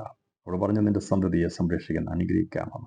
അബ്രഹാമിൻ്റെ സന്തതിയായിരിക്കുന്ന ഇസ്രായേലിനുള്ള വാഗ്ദത്തം ദൈവം അത് അണുവിട മാറാതെ ദൈവമായ കർത്താവ് ലോകത്തിൽ വന്നപ്പോൾ അവൻ അതെല്ലാം അത് ചെയ്യുവാൻ കഴിയാത്ത വന്നപ്പോൾ ഇവിടെ പറയുകയാണ്, കപടഭക്തിക്കാരാ, പള്ളിപ്രമാണിയെക്കുറിച്ച് പറയുമ്പോൾ ഈ പ്രമാണിത്വമുള്ളവർക്കെല്ലാം വിചാരിക്കുന്ന അവരുടെ കീഴിൽ അസൽ നടക്കുന്ന, എന്നാലും ഒരു പള്ളിപ്രമാണിയായ യായിറോസ് നമുക്കറിയാം. ആവശ്യം വന്നപ്പോൾ പ്രമാണിയ അവൻ ദൈവസന്നിധിയിൽ മുട്ടുമടക്കി കവണ് വീണ് ദൈവസന്നിധിയിൽ യാചിച്ചവൻ കാര്യങ്ങളെ ഏറ്റെടുത്തു. പള്ളിപ്രമാണി. അപ്പോൾ എത്ര പ്രമാണമുണ്ടെങ്കിലും ഏതെല്ലാം കാര്യങ്ങളെ പിടിച്ചുകൊണ്ടിരിക്കുന്ന അധികാരമുണ്ടെങ്കിലും മരണത്തിന് മുമ്പിൽ നിനക്കൊന്നും ചെയ്യാൻ കഴിയത്തില്ല. എൻ്റെ സാമ്പത്തികത്തിനോ ഒരു അധികാരത്തിനോ പദവിക്കോ ജോലിക്കോ ഒന്നും ചെയ്യാൻ കഴിയില്ല. പള്ളിപ്രമാണിയുടെ കാര്യത്തിൽ ഞാൻ പറഞ്ഞത്, ഇവിടെ പള്ളിപ്രമാണി നീരസപ്പെട്ടു. യേശുവോടൊന്നും പറഞ്ഞില്ല. യേശുവോട് പറയാനുള്ള ധൈര്യം, അധികാരം അവനില്ല. അതുകൊണ്ട് അവൻ പറഞ്ഞതോടെന്നറിയാമോ? പുരുഷാരത്തോടാണ് പറഞ്ഞത്, മറ്റുള്ളവരാണ് പറഞ്ഞത്. പുരുഷാരത്തോട് വേല ചെയ്യുവാൻ 6 ദിവസമുണ്ടല്ലോ, അതിനകം വന്ന് സൗഖ്യം വരുത്തിക്കൊള്ളുവി പറഞ്ഞാൽ നീരസത്തോടെ കളിയാക്കി പറഞ്ഞു എന്ന് പറഞ്ഞാൽ അവൻ ഇഷ്ടപ്പെടാതെ പറഞ്ഞു, 6 ദിവസം ഉണ്ടല്ലോ നിങ്ങൾക്ക്, വേണമെങ്കിൽ യേശുവിനോടൊക്കെ ഒന്ന് മറ്റേതെങ്കിലും ദിവസം വെള്ളിയാഴ്ചയോ ചൊവ്വാഴ്ചയോ തിങ്കളാഴ്ചയോ ഒക്കെ വന്ന് നിങ്ങൾ സൗഖ്യമായിക്കോ, പക്ഷേ 7-ാം ദിവസത്തിൽ പറ്റത്തില്ല. കാരണം അവനത് മാത്രമേ അറിയത്തുള്ളൂ. അവൻ അന്നത്തെ ദിവസത്തിൻ്റെ പ്രാധാന്യത വെച്ചുകൊണ്ട് പറഞ്ഞു പറ്റത്തില്ല എന്ന് പറഞ്ഞു. അപ്പോൾ യേശു എന്താണ് ചെയ്തത് അവിടെ എന്ന് പറയുമ്പോൾ, 18 സംവത്സരമായിട്ട് ഒരു രോഗാത്മാവ് ബാധിച്ചിട്ട് ഒട്ടും നിവരുവാൻ കഴിയാതെ കൂനിയായ ഒരു സ്ത്രീ ഉണ്ടായിരുന്നു. ഒട്ടും നിവരുവാൻ കഴിയാതെ കൂനിയായിരുന്ന ഒരു സ്ത്രീ. ഇവിടെ 147 സംഘത്തിൽ പറഞ്ഞിരിക്കുന്നത് അവൻ കുനിഞ്ഞിരിക്കുന്നവരെ നിവർത്തുന്നതാണ്. ദൈവമായ കർത്താവ് അവളെ കണ്ടിരുന്നു. 18 സംവത്സരമായി സാത്താൻ ബന്ധിച്ചിട്ട് നീ ഒന്ന് നിവർന്ന് നടക്ക് എന്ന് പറഞ്ഞുകൊണ്ട് ബന്ധനം മുറുക്കിക്കൊണ്ട് നടന്നവൾ, എന്നെങ്കിലും എനിക്ക് ഒന്ന് തലയുയർത്തി ദൈവത്തിൻ്റെ ആലയത്തിലേക്ക് നോക്കി ഒന്ന് സ്തോത്രം പറയുവാൻ കഴിയുമോ എന്ന് ആഗ്രഹിച്ചുകൊണ്ട് എല്ലാ ദിവസവും പതിവ് തെറ്റാതെ അവളുടെ ബലഹീനതയെ അവൾ കൂട്ടാക്കാതെ ആരാധനയ്ക്ക് പോകുന്നവളായിരുന്നു ആ കൂനിയായ സ്ത്രീ. അതിൻ്റെ 145 സങ്കീർത്തനം അതിൻ്റെ 14 വാക്യത്തിലും രേഖപ്പെടുത്തിയിട്ടുണ്ട്, വീഴുന്നവരൊക്കെയും യഹോവ താങ്ങുന്നു, കുനിഞ്ഞിരിക്കുന്നവരൊക്കെയും അവൻ നിവർത്തുന്നു. ഇവിടെ കൂനിയായിരിക്കുന്ന സ്ത്രീയെ അവളെ ബാധിച്ചിട്ട് സാത്താൻ ബാധിച്ചത് വാസ്തവത്തിൽ അബ്രഹാമിൻ്റെ വാഗ്ദത്തം ലഭിച്ച സന്തതിയല്ലേ, നിന്നെ ബന്ധിച്ചൊതുക്കുവാൻ എനിക്ക് കഴിയുമെന്ന് പറഞ്ഞുകൊണ്ട് സാത്താൻ ബന്ധിച്ചവളെ കൂനിയാക്കി. ഇന്ന് പകൽ സമയ സന്ദേശം കേൾക്കുന്ന പ്രിയപ്പെട്ടവരെ, ആരാധിക്കുന്നവർക്കെതിരെ ശത്രുവിന് എപ്പോഴും വെല്ലുവിളിയുണ്ട്. നമ്മെ കുനിയിച്ചിരുത്തുവാൻ, നമ്മെ ഭാരപ്പെടുത്തുവാൻ, നമ്മുടെ മേൽ വലിയ ഭാരം വയ്ക്കുവാൻ, ബാധിക്കുവാൻ വേണ്ടി ശ്രമിക്കുന്ന ശക്തികളുണ്ട്. പക്ഷെ ദൈവം അനുവദിക്കാതെ ഒന്നും നമ്മുടെ ജീവിതത്തിലേക്ക് വരുവാൻ ദൈവം സമ്മതിക്കത്തില്ല. ഇവിടെ ഈ രോഗാത്മാവ് അവളെ ബാധിച്ചിട്ട് ഒട്ടും നിവരുവാൻ കഴിയാതെ കൂനിയായ ഒരു സ്ത്രീയുണ്ട്. ഇപ്പോൾ സാത്താൻ കൈവിട്ടിച്ചിരിക്കുക. കാരണം ഇവൾ വന്നിട്ടും അവിടെ പാരമ്പര്യമാകുന്ന ആരാധന വിട്ട് കളഞ്ഞില്ല. അവൾക്ക് പ്രമാണത്തിൽ സന്തോഷമുണ്ടായിരുന്നു. കൂനിയായി പോയിട്ടും അവൾ ആലയത്തിൽ പോകാതിരുന്നില്ല. അവൾ പള്ളിയിൽ യേശു ഉപദേശിക്കുമ്പോൾ ഇവളവിടെ ഉണ്ട്. നമുക്ക് വേണമെങ്കിൽ വേണമെങ്കിൽ എന്തെങ്കിലും എക്സ്ക്യൂസ് പറഞ്ഞ് മാറിയിരിക്കാമായിരുന്നു. ഇന്ന് പലരും ആരാധനയും കൂട്ടായ്മയൊക്കെ എന്തെങ്കിലും ചെറിയ കാര്യങ്ങൾ പറഞ്ഞ് മാറിയിരിക്കാറുണ്ട്. അങ്ങനെ മാറിയിരിക്കാൻ പറ്റുന്ന സ്ത്രീ ആയിരുന്നെങ്കിൽ അങ്ങനെ മാറാൻ പറ്റിയതിൽ ഏറ്റവും വലിയൊരു കാരണം പറഞ്ഞ് വീട്ടിലിരിക്കാൻ പറ്റിയ ആളായിരുന്നു ഈ കൂനിയായ സ്ത്രീ. ഇനി ഇവിടെ ഇന്ന് മാത്രമാണോ വന്നതെന്ന് എനിക്കറിയത്തില്ല, ഇതിനു മുമ്പ് വന്നോ എന്നുള്ളത് എനിക്കറിയത്തില്ല. എന്തായാലും ഈ അവളുടേതായിട്ടുള്ള പരിമിതികളെ അവൾ മനസ്സിലാക്കാതെ, ഞാൻ വിശ്വസിക്കുന്നത് യേശു വന്നപ്പോൾ നടന്ന ശുശ്രൂഷയുടെ ചലനം അന്ന് ഇസ്രായേലിൽ ഒരു വലിയൊരു വാർത്തയായിരുന്നു. അപ്പോൾ ഈ കൂന് പിടിച്ചവരും കുരുടരായിട്ടുള്ളവരും അങ്ങനെ പലവിധ രോഗങ്ങളാൽ ബന്ധിതരായി സാത്താൻ ബന്ധിച്ചിരുന്ന അനവധി വ്യക്തികൾക്ക് മനസ്സിലായി, വിടിവിക്കുന്ന ഒരുവന്റെ ശബ്ദം ഇസ്രായേലിൽ ഘോഷിച്ച് കേൾക്കുന്നുണ്ട്. ഇന്ന് വരെ കേട്ട പ്രസംഗം പോലെയല്ല, ഇന്ന് വരെ കണ്ടിരിക്കുന്ന ശുശ്രൂഷ പോലെയല്ല, ഇന്നലെ വരെ നടന്ന ഉത്സവങ്ങൾ പോലെയല്ല, ആരാധനകൾ പോലെയല്ല. ആണ്ടുകൾ തോറും നടക്കുന്ന അവിടെ യാഗങ്ങളും മീറ്റിങ്ങുകളും നടക്കാറുണ്ട്. ക്രമം തെറ്റാതെ ശബത്തിൽ ആരാധനയുണ്ട്. വർഷം തോറുമുള്ള ഒരു കൂടാര പെരുന്നാളുണ്ട്. മറ്റുള്ള എല്ലാ പെസഹ പെരുന്നാളെല്ലാം നടത്തി വരുമ്പോൾ അതിൻ്റെ മധ്യത്തിലൊന്നും അഴിയാതിരുന്ന പല കെട്ടുകളെയും അഴിക്കുന്ന ഒരുവന്റെ ശബ്ദം അവിടെ വ്യാപരിക്കുന്ന കേട്ടുകഴിഞ്ഞപ്പോൾ കൂനിയായിരിക്കുന്ന സ്ത്രീക്കും മനസ്സിലായി, അവൻ്റെ ശബ്ദത്തിൻ്റെ മുമ്പിൽ എനിക്കൊന്ന് ചെല്ലാൻ കഴിഞ്ഞാൽ എൻ്റെ ബന്ധനവും അഴിയും, എൻ്റെ കൂനും മാറുമെന്നുള്ളൊരു വിശ്വാസമുണ്ടായിരുന്നു. അതുകൊണ്ട് ഞാൻ വിശ്വസിക്കുന്നത് അവൾ അന്ന് ആ യേശു വരുമെന്നറിഞ്ഞപ്പോൾ അവൾ പരസഹായത്തോടുകൂടി എങ്ങനെയെങ്കിലും ആലയത്തിലെത്തുവാൻ ഇടയായിത്തീർന്നു. അന്ന് വരെയും കേൾക്കാത്ത ഒരു ശബ്ദമായിരുന്നു അവിടെ കേട്ടത്. പാരമ്പര്യങ്ങൾക്ക് ഒന്നും ചെയ്യാൻ കഴിയാതിരിക്കുമ്പോൾ, പാരമ്പര്യ ആരാധനകൾക്കൊന്നും ചെയ്യാൻ കഴിയാതിരിക്കുമ്പോൾ, വിശ്വസ്തത നഷ്ടപ്പെട്ടു പോയി, ദൈവവുമായി ബന്ധമില്ലാതെ ചില പ്രാർത്ഥനകളോ സ്തോത്രങ്ങളോ ആരാധന നടത്തുമ്പോൾ അവിടെയൊന്നും നടക്കാതിരിക്കുന്ന കാര്യങ്ങൾ ദൈവത്തെ വിശ്വസ്തയോടെ ദൈവത്തിൻ്റെ വചനത്തിന് മുമ്പാകയിൽ സമർപ്പിക്കപ്പെട്ടു നടക്കുമെന്നുള്ളതാണ് ഇവിടെ കാണുന്നത്. യേശുവിൻ്റെ ദേവാലയം ഉണ്ടായിരുന്നു, അവിടെ വലിയ കാഴ്ചകൾ പരിപാടികളൊക്കെ നടക്കുന്നുണ്ടായിരുന്നു, വിളക്ക് കത്തിക്കുമായിരുന്നു, അവിടെ മണിയടിക്കുമായിരുന്നു, പലതും ചെയ്യുമായിരുന്നു, പല സംഭവങ്ങൾ നടക്കുമായിരുന്നു. പക്ഷേ അന്ന് വരെയും അവിടെ നടക്കാതിരുന്ന പലതും ഒരുവൻ അവിടെ പ്രസംഗിക്കുന്ന കേട്ടിട്ടപ്പോൾ യേശു എന്ന ഒരുവൻ അവിടുത്തെ അച്ഛൻ്റെ മകൻ അവിടെ അവൻ പ്രസംഗിച്ചു കഴിഞ്ഞപ്പോൾ അവൻ്റെ വാക്ക് കേൾക്കുമ്പോൾ അവിടെ മാറ്റങ്ങൾ സംഭവിക്കുന്നെന്ന് മനസ്സിലായപ്പോൾ അവിടെ ഒരു വാർത്ത പരന്നതുകൊണ്ടാണ് ഇങ്ങനെ രോഗങ്ങൾ പിടിച്ചവർ പോലും ഒന്ന് പള്ളിയിൽ വന്നാൽ വിടുതൽ കിട്ടും, യേശുവിൻ്റെ ഉപദേശത്തിൽ വന്നാൽ വിടുതൽ കിട്ടുമെന്ന് അവർ വന്നത്. ഏതായാലും അവൾ വന്ന് അവിടെ ഇരുന്നപ്പോൾ ഇവളുടെ രോഗാത്മാവ് ബാധിച്ചിട്ട് 18 വർഷമായെന്ന് അവിടെയുള്ള പള്ളി പ്രമാണിക്ക് അറിയത്തില്ലായിരുന്നു, അവിടെയുള്ള മറ്റാർക്കും അറിയത്തില്ലായിരുന്നു. ഈ സ്ത്രീക്ക് പോലും അറിയത്തില്ലായിരിക്കും എന്നാണ് അവൾ ബന്ധിക്കപ്പെട്ടത്. ഇന്ന് പകൽ സമയം നീ ഒരു രോഗബാധിതയായിരിക്കുന്ന വിഷയം, നിന്റെ ജീവിതത്തിന്റെ ബന്ധനത്തിന്റെ തുടക്കമിട്ടതെന്നും നിനക്കറിയത്തില്ല. എന്നാൽ താൻ സകലത്തെ സൃഷ്ടിച്ചവനറിയാം, അഴിച്ചുവിടേണ്ടവനറിയാം എന്നാ ഇത് തുടങ്ങിയെന്ന്. ഈ വർഷത്തിൽ 2025 ഒരുപക്ഷെ ഇതുവരെയും നമുക്കറിയത്തില്ല എന്നാ ഈ ബന്ധനം തുടങ്ങിയെന്ന്, എന്നാ ഈ ഭാരം തുടങ്ങിയെന്ന്. ഞാൻ നിങ്ങൾ കണക്ക് കൂട്ടുന്നതിനപ്പുറമായി കണക്ക് കൂട്ടുവാൻ കഴിവുള്ളവനാണ് ബന്ധനം അഴിക്കുവാൻ ഇന്ന് പ്രത്യക്ഷപ്പെട്ടിരിക്കുന്നത്, നമ്മുടെ മധ്യേ പ്രത്യക്ഷപ്പെട്ടിരിക്കുന്ന ദൈവത്തിനറിയാം നിന്റെ ജീവിതത്തിൽ എൻ്റെ ജീവിതത്തിൻ്റെ ബന്ധനമെന്ന തുടങ്ങിയെന്ന്. നന്മയ്ക്ക് തടസ്സമിടുന്ന പൈശാചികൻ ബന്ധിച്ചിരിക്കുന്ന ബന്ധനത്തിന്റെ കെട്ടുപൊട്ടിക്കുന്ന ഒരു ദിവസമാക്കി ഉപവാസ പ്രാർത്ഥന ദൈവം മാറ്റാൻ പോകുക. അത് എന്ന് ബാധിച്ചെന്ന് നമുക്കറിയത്തില്ല, എന്നാണ് ഈ രോഗം ബാധിച്ചെന്നറിയത്തില്ല. എന്നാൽ അത് ശരീരത്തിന്മേൽ കടക്കുമ്പോൾ, അല്ലെങ്കിൽ നമ്മുടെ നന്മയ്ക്ക് വിരുദ്ധമായ ശത്രു അവൻ ബന്ധനമായി ആ വിഷയങ്ങൾ തടഞ്ഞപ്പോൾ, തലമുറയ്ക്കെതിരെ അവൻ പദ്ധതികൾ വെച്ച് നന്മ തടയുവാൻ വേണ്ടി പ്ലാനിട്ടപ്പോൾ ദൈവം കണ്ടുവെച്ചു എന്ന് വരെ അത് ഇരിക്കുമെന്ന്. 18 സംവത്സരമായി എന്ന് ദൈവം കണ്ടപ്പോൾ ദൈവത്തിന് മനസ്സിലെ നോക്കിയിട്ട് പറഞ്ഞു, ഇവളുടെ സാക്ഷ്യവും നമ്മളവിടെ പറഞ്ഞില്ല, പക്ഷേ ഈ വിടിവിക്കുന്നവൻ അറിയാം നമ്മുടെ തലയിലെ മുടി പോലും എത്രയാണ്. അങ്ങനെയാണെങ്കിൽ ഞാനും നിങ്ങളും അനുഭവിക്കുന്ന ഏത് ഭാരവും ഏത് വേദനയും ഏത് രോഗവും ഏത് വിഷയവും അതിൻ്റെ അനുഭവവും ഒക്കെ നമ്മളറിയുന്ന, ഒരു പക്ഷേ ഡോക്ടർ പറഞ്ഞപ്പോഴാ അല്ലെങ്കിൽ അവർ ചെക്ക് ചെയ്തപ്പോഴാണ് പറഞ്ഞത് ഇന്ന രോഗങ്ങളാണെന്ന് പറഞ്ഞത്, അതുവരെ നമുക്ക് അറിയത്തില്ലായിരുന്നു. ഭാരപ്പെടേണ്ട ഓട്ടോ, വേദനപ്പെടേണ്ട. ഇന്ന് സ്കാൻ ചെയ്തും മറ്റും കണ്ടുപിടിച്ച രോഗങ്ങൾ അത് ബാധിക്കുന്നതിന് മുമ്പ് അവനറിയാമായിരുന്നു എന്താണ് വരാൻ പോകുന്നെന്നുള്ളത്. അതുകൊണ്ട് ഇവിടെ ഈ രോഗബാധിതയായിരിക്കുന്ന കുനിയാൻ കഴിയാത്തവൾക്ക് മനസ്സായി, അല്പാൽപമായി അവൾ വളയാൻ തുടങ്ങിയവൾ വിചാരിച്ചു സൗഖ്യമാകുമെന്ന്. എന്നാൽ പൂർണ്ണമായും അവളങ്ങ് കൂനിപ്പോയി. അവൾക്ക് മനസ്സായി ഇനി ഒരിക്കലും നിവറാൻ കഴിയത്തില്ലെന്ന്. ഇന്ന് പകൽ സമയം ആരെങ്കിലും ഈ സന്ദേശം കേൾക്കുമ്പോൾ നിനക്ക് തോന്നുന്ന പ്രശ്നങ്ങളെ അഭിമുഖീകരിക്കാവുന്ന വിഷയത്തിൽ നീ പരമാവധി പരിശ്രമിച്ച് നോക്കിയിട്ടും അത് കൈപ്പിടിയിൽ ഒതുങ്ങാതെ അത് നിന്റെ കയ്യിൽ നിന്ന് കൈവിടപ്പെട്ടു പോയിട്ടുണ്ടെങ്കിൽ ഇന്ന് പകൽ സമയം ദൈവാത്മാവ് പറയുക, അതങ്ങനെയൊന്നും ഇരിക്കുവാനുള്ളതല്ല. ദൈവപ്രവൃത്തി വെളിപ്പെടുവാൻ വേണ്ടിയ പലതും ചെയ്തു നോക്കിയിട്ടും അതേ നീതിയായിട്ട് നടന്നിട്ടും പലതും ചെയ്തിട്ടും അത് കയ്യിൽ ഒതുങ്ങാത്ത രീതിയിൽ വല്ലാതെ കൈവിടപ്പെട്ടു പോയ ഈ സ്ത്രീ വിചാരിച്ചു എല്ലാം തീർന്നു, ഇനി ഒരിക്കലും നിവരുവാൻ കഴിയത്തില്ലെന്ന്. അതുപോലെയല്ലേ പലപ്പോഴും നമ്മുടെ ജീവിതത്തിന്റെ അനുഭവങ്ങളും നമുക്ക് പറയാനുള്ളത്. ചില വിഷയങ്ങൾ വരുമ്പോൾ നമ്മളതിനെ പരിഹരിക്കുവാൻ നമ്മുടെ ബുദ്ധിയും കഴിവും നമ്മുടെ മെഡിസിനും നമ്മുടെ ഡോക്ടറും ചികിത്സകളും ഒക്കെയായി നാം പലതും ചെയ്യാറുണ്ട്.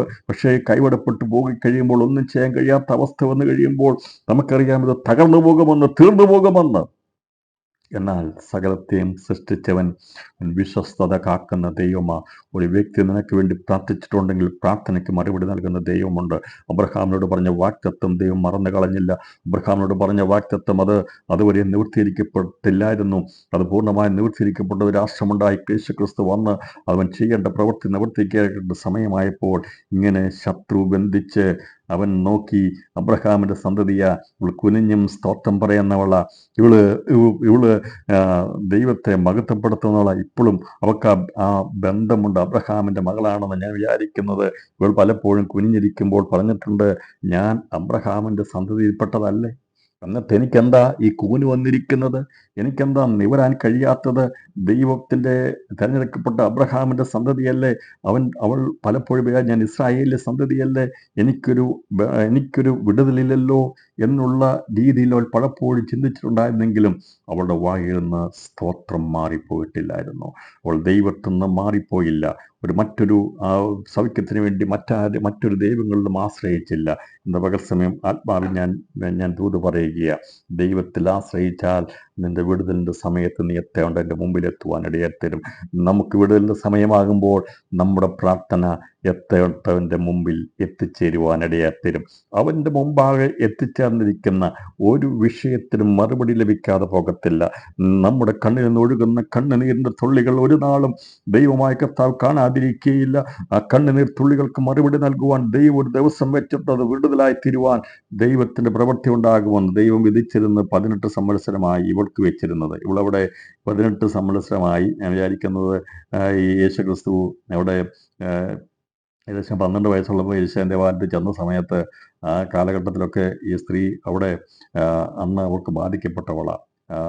18 വർഷം കർത്താവ് ബാലനായി അവിടെ യേശുവിൻ്റെ ദേവാലയത്തിലൊക്കെ ചെല്ലുമ്പോൾ ഞാൻ വിചാരിക്കുന്നത് അവിടുത്തെ കൂട്ടായ്മക്കൊക്കെ വന്നു പോയതാ.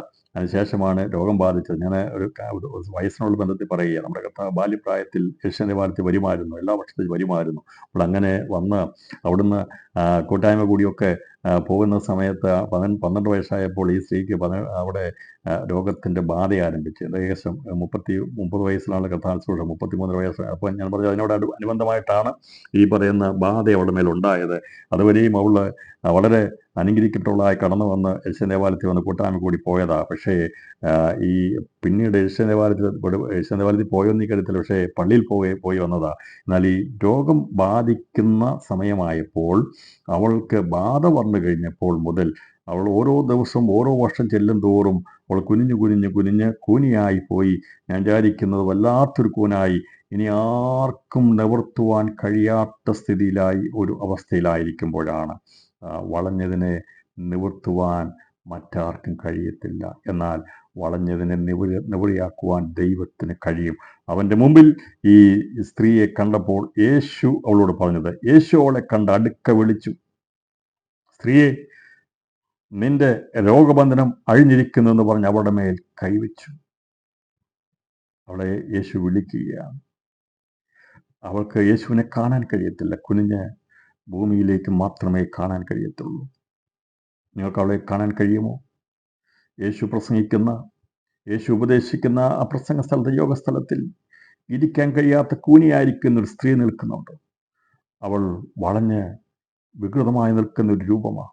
നേരെ നിൽക്കുവാൻ കഴിയാതെ, ശബ്ദം കേൾക്കുവാൻ ശബ്ദത്തിൻ്റെ ഉടമയെ കാണാൻ കഴിയാതെ വല്ലാതെ കുനിഞ്ഞിരിക്കുന്ന ഒരവസ്ഥയിലായിരിക്കുന്നവർ. അവൾ കുനിഞ്ഞു നിൽക്കുമ്പോൾ യേശു അവളെ വിളിച്ചു, സ്ത്രീയെ, നിന്റെ രോഗബന്ധനം അഴിഞ്ഞിരിക്കുന്നു എന്ന് പറഞ്ഞ് അവളുടെ മേൽ കൈവച്ചു. യേശു അവളെ കണ്ടിട്ട് മനസ്സലിഞ്ഞു. യഹോവ നല്ലവനല്ലോ, അവൻ്റെ ദയ എന്നേക്കുമുള്ളത്. നല്ലവനായിരിക്കുന്ന ദൈവം ദയുള്ള ഇസ്രായേലിൽ നിന്ന് പാടുന്ന പാട്ടാണ്. യഹോവ നല്ലവനല്ലോ, അവൻ്റെ ദയ എന്നേക്കുമുള്ളത്. എൻ്റെ പ്രിയപ്പെട്ടവരെ, നമ്മുടെ ദിവസങ്ങളിൽ ഈ വചനം നമ്മൾ ഒരുവിടെ നല്ലതാ. ദൈവമേ, നീ നല്ലവനാണ്, നീ നല്ലത് മാത്രമേ ചെയ്യുകയുള്ളൂ, നിന്റെ ദയ എന്നേക്കുമുള്ളതാണ്. ദൈവം നല്ലവൻ, നല്ലത് മാത്രമേ അവൻ ചെയ്യത്തുള്ളൂ. തീയതായിട്ടൊന്നും ചെയ്യാതെ നന്മ മാത്രം ചെയ്യുന്നവനെയാണ് ദൈവമെന്ന് പറയുന്നത്. അതുകൊണ്ട് നമുക്ക് ദിവസങ്ങളിൽ പാടാം, ദൈവമേ നീ നല്ലവൻ, നീ നല്ലവനല്ലോ, നിന്റെ ദയ എന്നേക്കുമുള്ളത്.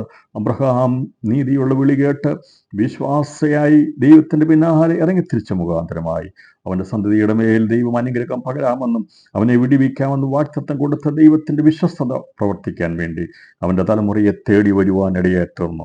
യേശു കർത്താവ് ഈ ലോകത്തിൽ വന്നപ്പോൾ അന്ന് സങ്കീർത്തനം 146 പറഞ്ഞിരുന്ന എല്ലാ ശുശ്രൂഷകളും അവിടെ ഒന്നൊന്നായി ചെയ്തെടുക്കുവാണ്ടേറ്റതൊക്കെ ഓരോന്ന് ചെയ്തപ്പോൾ 5 അപ്പം കൊണ്ട് 5000 പോഷിപ്പിച്ചപ്പോൾ അങ്ങനെയുള്ള കാര്യങ്ങൾ അവൻ വിശപ്പുള്ളവരെ തൃപ്തിയാക്കി എന്നൊക്കെ പറഞ്ഞപ്പോൾ ഈ വചനങ്ങൾ ഓരോന്നായി നിവൃത്തിയിരിക്കപ്പെടാനുള്ള ഒരു വചനമായിരുന്നു. നേരിട്ട് അത് പൂർത്തീകരിക്കപ്പെടായിരുന്നു. അതുകൊണ്ടാണ് കുനിഞ്ഞിരിക്കുന്ന ഒരാളെ നിവർത്തണമെന്നുള്ളത് നടക്കണമായിരുന്നു. അതിനുവേണ്ടി 18 സംവത്സരമായി സാത്താൻ ബന്ധിച്ച് ഒതുക്കാൻ ദൈവം സമ്മതിച്ചു കൊടുത്തു. എന്നാൽ ദൈവം അനുവദിച്ചു കൊടുത്തത് വന്നിട്ടുണ്ടെങ്കിൽ ഞാൻ നിങ്ങൾ ഭാരപ്പെടേണ്ട ആവശ്യമില്ല.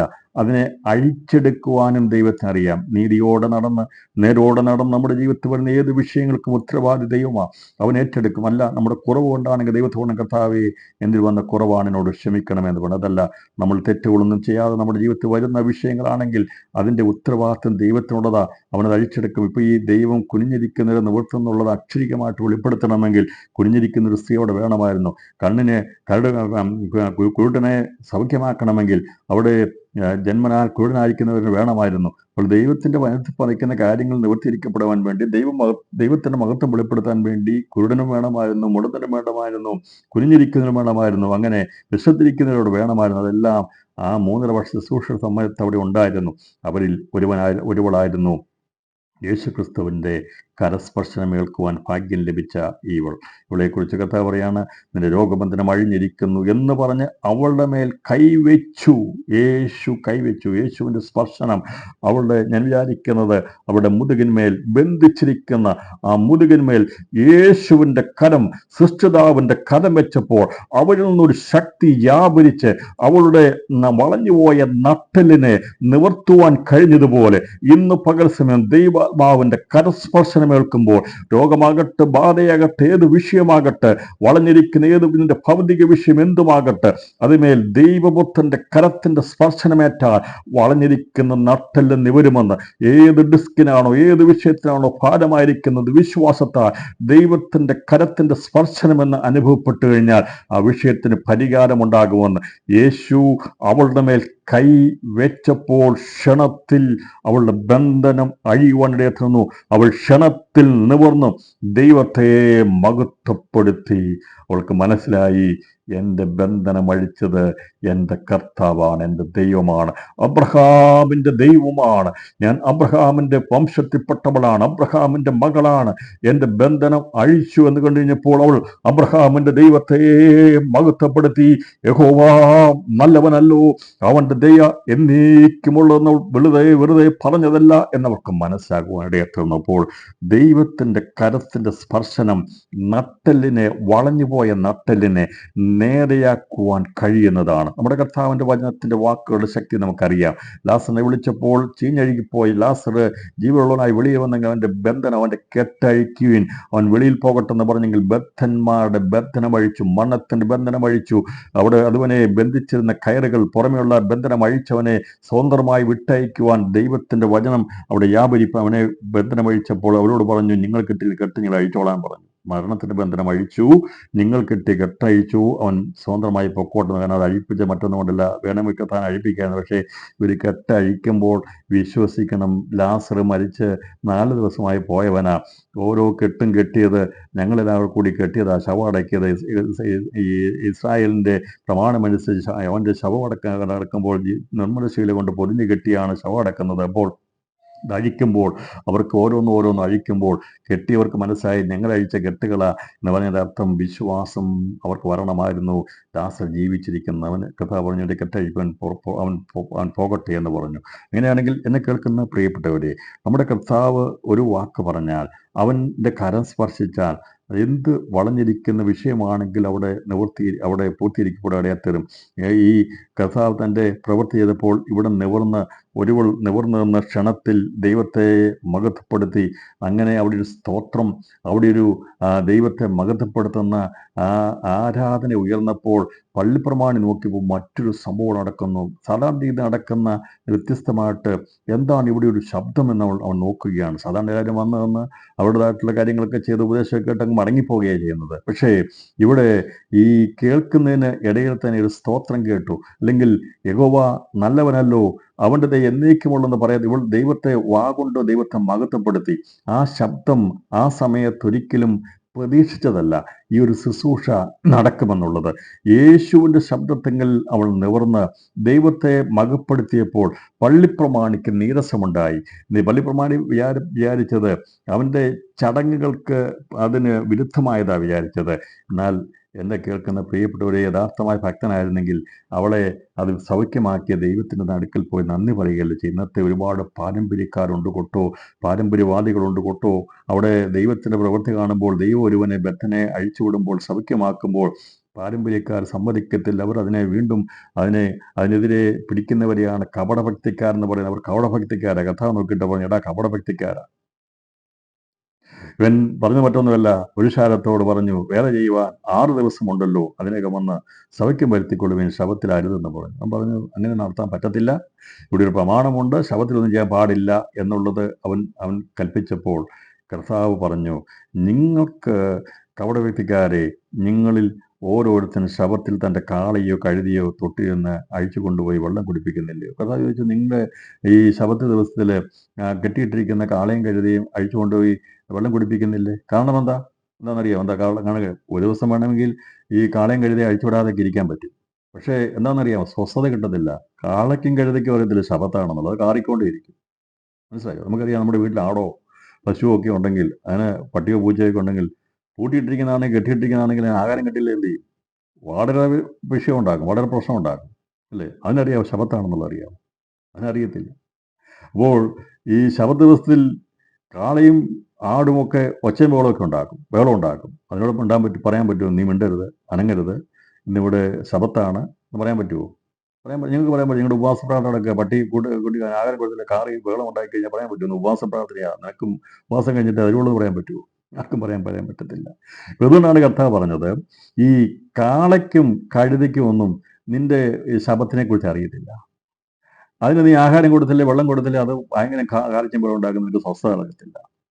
അങ്ങനെയാണെങ്കിൽ നിനക്ക് സ്വസ്ഥതയ്ക്ക് വേണ്ടി നീ എന്നെ അഴിച്ചുകൊണ്ടുപോയി വെള്ളം കുടിപ്പിക്കത്തില്ലേ? നീ ആഹാരം കൊടുക്കത്തില്ലേ? നീ കൊടുക്കുമല്ലോ. കൊടുക്കാൻ കാരണം എന്താ? അല്ലെ നിന്റെ ശബത്ത്, നിന്റെ ആരാധന അവിടെ അലങ്കോലമാകും. അങ്ങനെ ചെയ്യാമെങ്കിൽ എന്നോട് അപേക്ഷിക്കുന്നവരെ അഴിച്ചുവിടേണ്ട ഉത്തരവാദിത്വം എനിക്കുള്ളതാ. നിനക്ക് സ്വസ്ഥത നൽകാത്ത മൃഗങ്ങൾക്ക് നീ വെള്ളവും തീറ്റയും കൊടുക്കുമെങ്കിൽ എനിക്ക് സ്വസ്ഥത തരാതെ എന്നോട് പ്രാർത്ഥിക്കുന്നവരെ അഴിച്ചുവിടേണ്ട സമയവും തീയതിയും നിശ്ചയിക്കുന്നത് ഞാനാ, നീയല്ല. കപടഭക്തിക്കാരാണെന്നാണ് യേശുവോടെ പറഞ്ഞത്. നിനക്ക് സ്വസ്ഥത തരാത്ത വിഷയമുണ്ടെങ്കിൽ, അതുകൊണ്ടാണ് പറഞ്ഞത് പ്രാർത്ഥിക്കുന്നവർ ദൈവത്തിന് സ്വസ്ഥത കൊടുക്കാത്തവരാ എന്ന് പറഞ്ഞതിൻ്റെ അർത്ഥം, നമ്മൾ സ്വസ്ഥത ദൈവത്തിന് കൊടുക്കത്തില്ല. കർത്താവിനോട് നമ്മൾ എപ്പോഴും അയച്ചുകൊണ്ടിരിക്കും. മനുഷ്യന് നമ്മൾ അസ്വസ്ഥപ്പെടുത്തത്തില്ല, അസ്വസ്ഥപ്പെടുത്തത്തില്ല. എന്നാൽ എൻ്റെ സൃഷ്ടിതാവാം ദൈവത്തെ ഞാൻ അസ്വസ്ഥപ്പെടുത്തും. ഞാൻ അവനോട് പറയും, കർത്താവേ, ഇന്നത് തന്നേ മതിയാകുള്ളൂ, നീ എന്നെ കരുണ കാണിച്ചേ മതിയാകുള്ളൂ. ഇന്ന് പകൽ സമയം അവന് നമ്മൾ സ്വസ്ഥത കൊടുക്കത്തില്ല. അതുകൊണ്ടാണ് രാത്രിയിലും നാം പ്രാർത്ഥിക്കുന്നത്, പകലും നാം പ്രാർത്ഥിക്കുന്നത്, ഇടപെടാതെ പ്രാർത്ഥിക്കുന്നത്, കുനിഞ്ഞിരിക്കുമ്പോഴും പ്രാർത്ഥിക്കുന്നത്, രോഗക്കിടക്കിലും പ്രാർത്ഥിക്കുന്നത്. കർത്താവേ, നീനോട് കരുണ തോന്നണമേ എന്ന് ദൈവത്തോട് നാം പ്രാർത്ഥിക്കും. അവന് സ്വസ്ഥത കൊടുക്കത്തില്ല. ഇന്ന് പകൽ ഉപവാസ പ്രാർത്ഥനയിൽ നമ്മൾ മറ്റുള്ള അയൽവക്കംകാർക്ക് സ്വസ്ഥത നഷ്ടപ്പെടുത്തത്തില്ല. നിന്റെ കൂടപ്പുറപ്പിനെ അസ്വസ്ഥ വരത്തിൽ നീ സ്വസ്ഥത കെടുത്തത്ത് കളയത്തില്ല. അവരോട് നീ ഒന്നും പറഞ്ഞ് ചോദിക്കത്തില്ല. എന്നാൽ നമുക്ക് പറയുവാൻ കഴിയും, ഉടമസ്ഥനോട് പറയുവാൻ കഴിയും. കാളയ്ക്കും അതേ കഴുതയ്ക്കും ഉടമസ്ഥനോട് കരഞ്ഞ് അവന്റെ കാര്യങ്ങൾ നേടിയെടുക്കുവാൻ, ശബത്താണെന്നോ ഏതെങ്കിലും ഉത്സവങ്ങളാണെന്നോ നോക്കാതെ അതിന്റെ ആഹാരത്തെ വേണ്ടി കരയുമ്പോൾ അതിന്റെ ആഹാരം തക്ക സമയത്ത് കൊടുക്കുമെന്ന് പറഞ്ഞതിന്റെ അർത്ഥം അതിന് കൊടുത്തേ മതിയാകുള്ള. ശവത്തിൽ ഇവര് ഇരിക്കുന്നതിന് മുമ്പായി, പോകുന്നതിന് മുമ്പായി ഇതിന് ആഹാരം കൊടുത്തിട്ടേ, അഴിച്ചു കൊണ്ടുപോയി വെള്ളം കൊടുത്ത് ആഹാരം കൊടുത്തിട്ടേ പോകുള്ളൂ.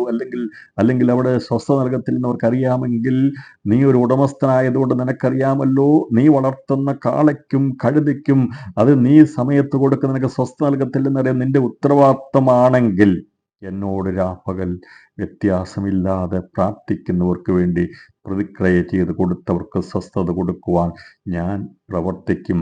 നീ ആരാകുന്നു എന്നാണ് യേശുവിനോട് ചോദിച്ചത്. കാര്യം മനസ്സിലായല്ലോ. അതുകൊണ്ടാണ് യഹോവയെ ഓർപ്പിക്കുന്നവരെ, നിങ്ങൾ സ്വസ്ഥമായിരിക്കരുതെന്ന് പറയാൻ കാരണം, അതേ, നമ്മെ പ്രശംസാ വിഷയമാക്കുവോളും നമുക്ക് പ്രാർത്ഥിക്കുവാൻ വായിൽ നാവും ചിന്താശക്തിയും ചലനാത്മകമായിരിക്കുന്ന നാവും ഉള്ളിടത്തോളം കാലം നാം പ്രാർത്ഥനാ നിരതരായിരിക്കണം. അതേ, ഈ സ്വസ്ഥത ദൈവസന്നിധിയിൽ നമുക്ക് പ്രാപിച്ചെടുക്കുവാൻ, മറ്റുള്ളവർക്ക് വേണ്ടി പ്രാർത്ഥിപ്പാൻ കർത്താവ് നമ്മെ അവകാശപ്പെടുത്തിയിരിക്കുകയാണ്. ഇവിടെ ഉടമസ്ഥനും ഉള്ള ബന്ധത്തിൽ ദൈവം വെളിപ്പെടുത്തിയിട്ട് പറഞ്ഞു, ഇവിടെ നിന്റെ കാളയ്ക്കും കഴുതയ്ക്കും വേണ്ടി നീ അത് നിനക്ക് സ്വസ്ഥത നഷ്ടപ്പെടുത്തി കളയെന്ന് അറിയുമ്പോൾ അതിന് വെള്ളം കുടിക്കാതിരിക്കാൻ, ആഹാരം കഴിക്കാതിരിക്കാൻ അവിടെ സമയമുണ്ട്. കൂടി വന്നാൽ 3-4 മണിക്കൂർ. അത് കഴിയുമ്പോൾ അത് ഒച്ചയുമ്പോഴും വെക്കും. അപ്പോൾ അങ്ങനെ ഉണ്ടാകാതിരിക്കാൻ വേണ്ടി നീ ചെയ്യുന്നത് ഇതാണ്: നീ കൊണ്ടുപോയി ആഹാരവും വെള്ളവും കൊടുക്കുമെങ്കിൽ ഇവിടെ ഞാൻ ഞാനാണ് ഇവിടെ സൃഷ്ടിച്ചത്. ദൈവോടെ പരോക്ഷമായിട്ട് പ്രസ്താവിക്കുക, നിന്റെ കാളയ്ക്കും കഴുതയ്ക്കും നിനക്ക് വെള്ളം അഴിച്ചുകൊണ്ട് കൊടുക്കുവാൻ ശബത്തിൽ ബുദ്ധിമുട്ടില്ലെങ്കിൽ, എനിക്ക് ഇവളുടെ നട്ടെല്ല് നിവർത്തി നേരെ നിർത്തേണ്ട ഉടമസ്ഥ എന്നുള്ളതായ വിശ്വസ്തത എനിക്ക് കാത്തേ പറ്റുകയുള്ളൂ. കാരണം ഇവളുടെ പിതാമകനായിരിക്കുന്ന അബ്രഹാമിനോട് ഞാൻ വാക്ക് പറഞ്ഞിട്ടുണ്ട്, ഞാൻ വിടിവിക്കാമെന്ന്, ഞാൻ സ്വതന്ത്രമാക്കാമെന്ന്, നിന്റെ തലമുറയെ അനുഗ്രഹിക്കാമെന്ന്, സ്വസ്ഥത നൽകാമെന്ന്, വിടിവിക്കാമെന്ന്. അങ്ങനെയെങ്കിൽ എനിക്ക് വിശ്വസ്ത പുലർത്തിയേ പറ്റുകയുള്ളൂ. അതുകൊണ്ടാണ് കർത്താവ് പറഞ്ഞത്, ഇവിടെ പറയുകയാണ്, നീ അങ്ങനെ ചെയ്യത്തില്ലോ. എന്നാൽ സാത്താൻ 18 സംവത്സരമായി ബന്ധിച്ചിരുന്ന അബ്രഹാമിന്റെ മകളായി ഇവളെ ശബത്ത് നാളിൽ ഈ ബന്ധനം അഴിച്ചുവിടേണ്ടതല്ലയോ എന്ന് ഉത്തരം പറഞ്ഞു. കർത്താവ് പറഞ്ഞു, നീ എന്ത് പറഞ്ഞാലും നിങ്ങൾ കപടഭക്തിക്കാരാണ് ഇതിങ്ങനെയൊക്കെ വിഷയങ്ങൾ ഉണ്ടാക്കുന്നത്. പക്ഷേ ഞാൻ യഥാർത്ഥമായിട്ട് ചെയ്തത് അബ്രഹാമിന്റെ സന്തതിയാണ് ഇവളെന്നുള്ളത് നിങ്ങൾ അറിയണം. ഈ ബന്ധനം തുടങ്ങിയ 18 സംവത്സരമായുള്ള ബന്ധിച്ചിട്ട് ഇവിടെ നടന്ന ശബത്തുകൾക്കൊന്നും അവളെ അഴിക്കാൻ കഴിഞ്ഞില്ല. ഇവിടെ നടന്ന ഒരു കാര്യങ്ങൾക്കും അഴിക്കാൻ കഴിഞ്ഞില്ല. എന്നാൽ ഇന്ന് ഈ പകൽ സമയത്തിൽ കർത്താവ് പറഞ്ഞു, ഞാനിവിടെ വന്നത് ഇവളെ അഴിക്കുവാൻ വേണ്ടിയാണ് വന്നത്. അവളുടെ 18 സംവത്സരമായി ഈ സാത്താൻ അബ്രഹാമിന്റെ കുലത്തിൽപ്പെട്ട അബ്രഹാമിന്റെ മകളായവൾ ഇങ്ങനെ കുനിഞ്ഞിരിക്കാൻ പാടുള്ളവളല്ല. അങ്ങനെയാണെങ്കിൽ യേശുവിന്റെ രക്തം കൊണ്ട് വിലയ്ക്ക് വാങ്ങിയ ദൈവമക്കൾ കലമുയർത്തി പറയണം, ഞാൻ ഇങ്ങനെ കുനിഞ്ഞിരിക്കുവാൻ ദൈവം സമ്മതിക്കത്തില്ല. അബ്രഹാമിന്റെ മകളെ 18 സംവത്സരമായപ്പോൾ അവിടെ ബന്ധനം അഴിച്ചെങ്കിൽ എൻ്റെ യേശുവിന്റെ രക്തത്തിൽ ഞാൻ വീട് ജനിക്കപ്പെട്ടതുകൊണ്ട്, ഞാൻ മകനും മകളുമായതുകൊണ്ട് എൻ്റെ കുടുംബം ഇങ്ങനെ ഇരിപ്പാൻ പാടില്ല, എൻ്റെ വിഷയം ഇങ്ങനെ ഇരിപ്പാൻ പാടില്ല. അതിന് വിടുതൽ തന്നേ മതിയാകുള്ളൂ. എൻ്റെ കർത്താവിൻ്റെ കരം തൊട്ട് കഴിഞ്ഞാൽ, അവൻ്റെ വാക്ക് പുറപ്പെടുവിച്ചു കഴിഞ്ഞാൽ എൻ്റെ വിഷയങ്ങൾക്കെല്ലാം പരിഹാരമുണ്ട്. അപ്പോൾ അബ്രഹാമിന്റെ സന്തതിക്ക് വേണ്ടി ദൈവം പ്രവർത്തിച്ചെങ്കിൽ നമ്മുടെ ദൈവം നമുക്ക് വേണ്ടി ഏറ്റവും നല്ലത് ചെയ്യും. അതുകൊണ്ടാണ് പുതിയ നിയമത്തിൽ നമുക്ക് കാണാൻ സാധിക്കുന്നത്, യേശു കർത്താവ് നല്ലതായ പ്രവർത്തികളെ ഓരോന്നും ചെയ്തു. അവൻ നന്മ പ്രവർത്തിച്ചുകൊണ്ട് പിശാച് ബാധിച്ചവരെ സൗഖ്യമാക്കിക്കൊണ്ട് അവൻ ദൈവമെന്ന് ദൈവപുത്രനെന്ന് വെളിപ്പെടുത്തിക്കൊണ്ട് അവൻ യാത്ര ചെയ്ത് സുവിശേഷത്തിന്റെ നടത്തി അവസാനമായി നമുക്ക് കാണാൻ സാധിക്കുന്നത് ഏറ്റവും നല്ലതൊന്ന് ചെയ്യുവാൻ കർത്താവ് ഇടയാക്കി തീർന്നു. പഴയ നിയമത്തിൻ്റെയും പുതിയ നിയമത്തിൻ്റെയും വ്യത്യാസങ്ങളെ നമുക്ക് മനസ്സിലാക്കാൻ സാധിക്കുമ്പോൾ ഇന്ന് പകൽ സമയം അതിലേക്ക് കടന്നു വരുവാൻ കർത്താവിൽ ഞാൻ താല്പര്യപ്പെടുകയാണ്. അപ്പോൾ നല്ലത് എന്താണെന്ന് ദൈവം മനസ്സിലാക്കി തരുവാടെ തീർന്നു. സൃഷ്ടിയോട് ബന്ധത്തിൽ നല്ലതെന്ന് പറഞ്ഞു, മനുഷ്യ സൃഷ്ടിയോട് ബന്ധത്തിൽ എത്രയും നല്ലതെന്ന് പറഞ്ഞു. അപ്പോൾ ദൈവം നല്ലത് ചെയ്യുവാൻ വേണ്ടി തീയതായിരിക്കുന്ന ബന്ധിച്ചിരുന്ന ബന്ധനങ്ങളെ അഴിച്ച് സാത്താന്റെ തിന്മ പ്രവൃത്തികളായിരിക്കുന്ന മനുഷ്യനെ ബന്ധിക്കുന്ന ബന്ധനം അഴിച്ച് കർത്താവ് തന്റെ പ്രവൃത്തിയോടെ വെളിപ്പെടുത്തി. എന്നാൽ പുതിയ നിയമത്തിൽ നമുക്ക് കാണാൻ സാധിക്കുന്നത് ഏറ്റവും നല്ലത് നമുക്ക് വേണ്ടി ദൈവം മുൻകരുതിയിരുന്നു. എബ്രായർ ലേഖനം 11-ാം അധ്യായം അതിൻ്റെ 40-ാമത്തെ വായിക്കുമ്പോൾ കാണുവാൻ സാധിക്കുന്നത്, അന്ന് അവിടെ ദൈവം തന്ന ശുശ്രൂഷകളൊക്കെയും നല്ലതായിരുന്നു.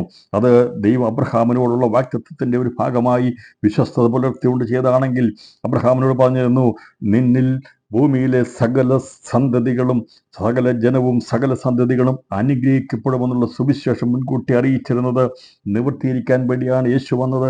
എന്നാൽ അവനോട് പറഞ്ഞിരുന്ന വാഗ്ദത്തങ്ങൾ, അബ്രഹാമോട് പറഞ്ഞ വാഗ്ദത്തങ്ങൾ, അത് വിശ്വസ്തത പുലർത്തിയ ദൈവം അതിൻ്റെ സമയത്ത് അത് അവൻ പ്രത്യക്ഷപ്പെട്ടു എന്നുള്ളത് ലൂക്കോസിന്റെ സുവിശേഷത്തിൽ 1-ാം അധ്യായത്തിൽ നമുക്ക് കാണാൻ സാധിക്കുന്നു. ഞാൻ അതിലേക്ക് കൂടുതൽ വിശദീകരണത്തിലേക്ക് പോകാനായിട്ട് ആഗ്രഹിക്കുന്നില്ല. എന്നാൽ പ്രാർത്ഥിക്കുന്നവർക്കറിയാം എന്താണ് സംഭവിക്കുന്നുള്ളത്.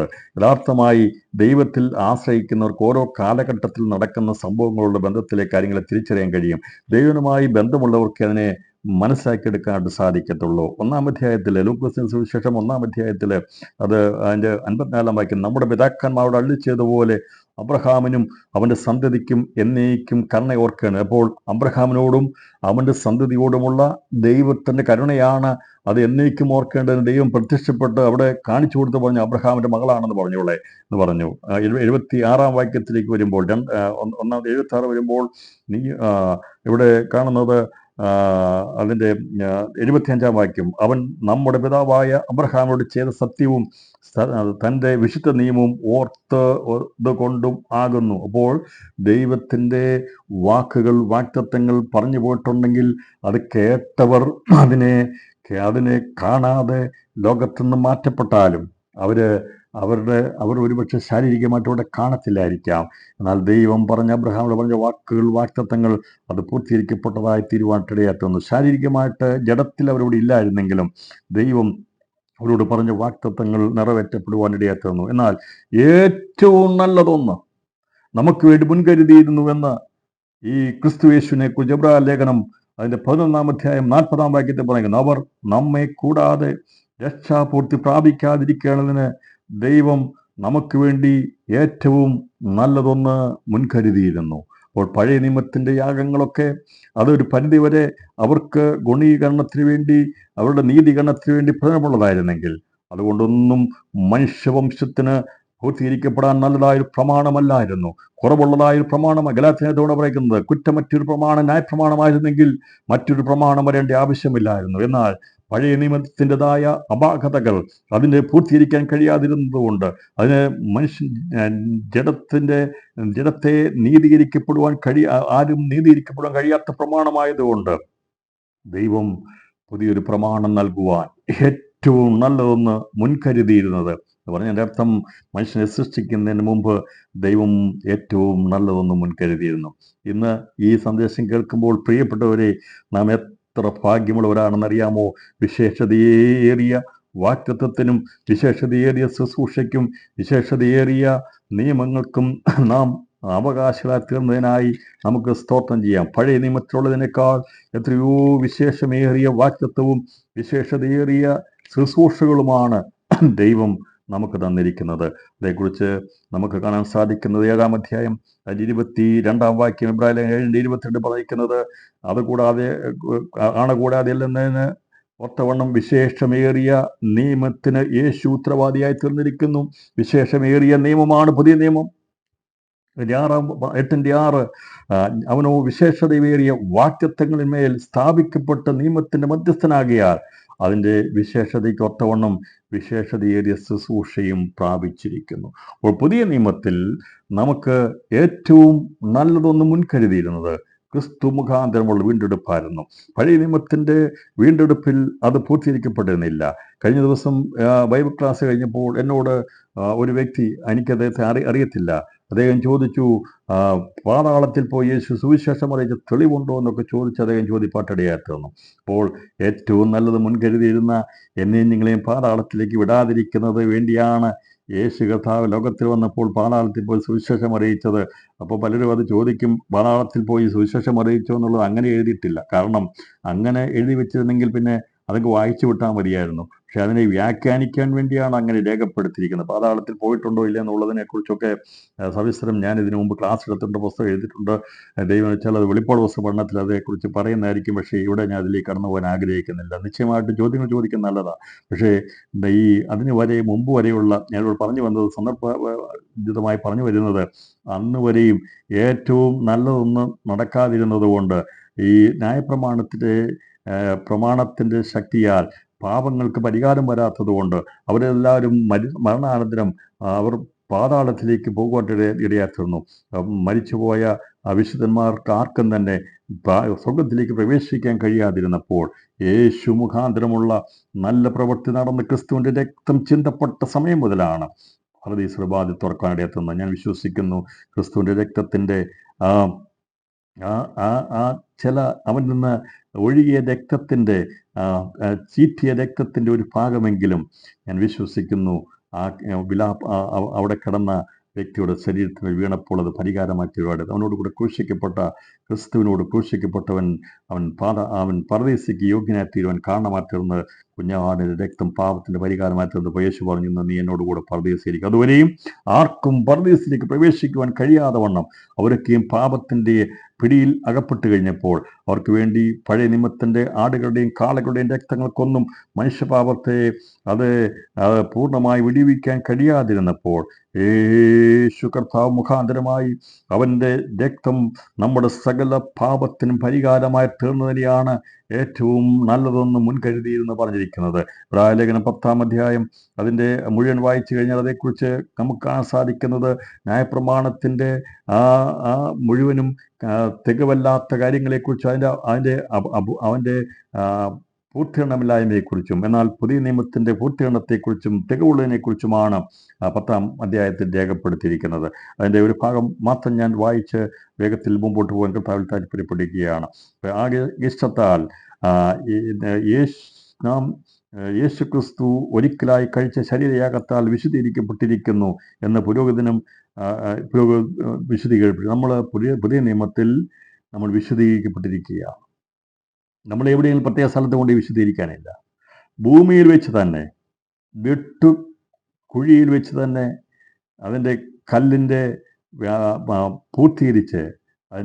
പൂർത്തീകരിച്ചാണ് കഥ അവിടുന്ന് എടുക്കപ്പെടുന്നത്. എവിടെ നിന്നാണോ മനുഷ്യൻ സൃഷ്ടിച്ചത് അവിടുന്ന് ഈ കുഴിയിൽ വെച്ച് തന്നെ നമ്മുടെ എല്ലാ പാപത്തെയും മാറ്റി ശുദ്ധീകരിച്ചിട്ടാണ് കർത്താവ് നമ്മെ ആലയം പണിക്ക് വേണ്ടി കൊണ്ടുപോകുന്നത്. വെട്ടുകുഴിയിൽ വെച്ച് തന്നെ കല്ലിൻ്റെ പണി പൂർത്തീകരിച്ചാണ് നമ്മെ കർത്താവ് കൊണ്ടുപോകുന്നത്. അതുകൊണ്ട് പ്രിയപ്പെട്ടവരെ, ഇവിടെയാണ് നമുക്ക് വിശുദ്ധീകരണം പ്രാപിപ്പാൻ കഴിയുന്നത്. ഇന്നുവരെയും യഥാർത്ഥമായ വിശുദ്ധീകരണം പ്രാപിച്ചു എന്ന് ആർക്കെങ്കിലും സംശയമുണ്ടെങ്കിൽ ഇവിടെ ദൈവത്തിൽ പറഞ്ഞിരിക്കുന്നത് ഇപ്രകാരമാണ് പറഞ്ഞിരിക്കുന്നത്: ന്യായപ്രമാണപ്രകാരം കഴിച്ചു വരുന്ന യാഗങ്ങളും വഴിപാടും സർവാംഗ ഹോമങ്ങളും പാവയാഗങ്ങളും നീച്ചിച്ചില്ല, അവയിൽ പ്രസാദിച്ചതുമില്ലെന്നിങ്ങനെ പറഞ്ഞ ശേഷം പറയുകയാണ്, അവയ്ക്കൊന്നും പൂർണ്ണമായി പരിഹാരം വരുത്തുവാൻ കഴിയാതിരുന്നപ്പോൾ ആട്ടുകൊറ്റന്മാരുടെയും കാളകളുടെയും രക്തവും മലിനപ്പെട്ടവയിൽ തളിക്കുന്ന പശുവംസവും ജഡീക ശുദ്ധി വരുത്തുന്നു.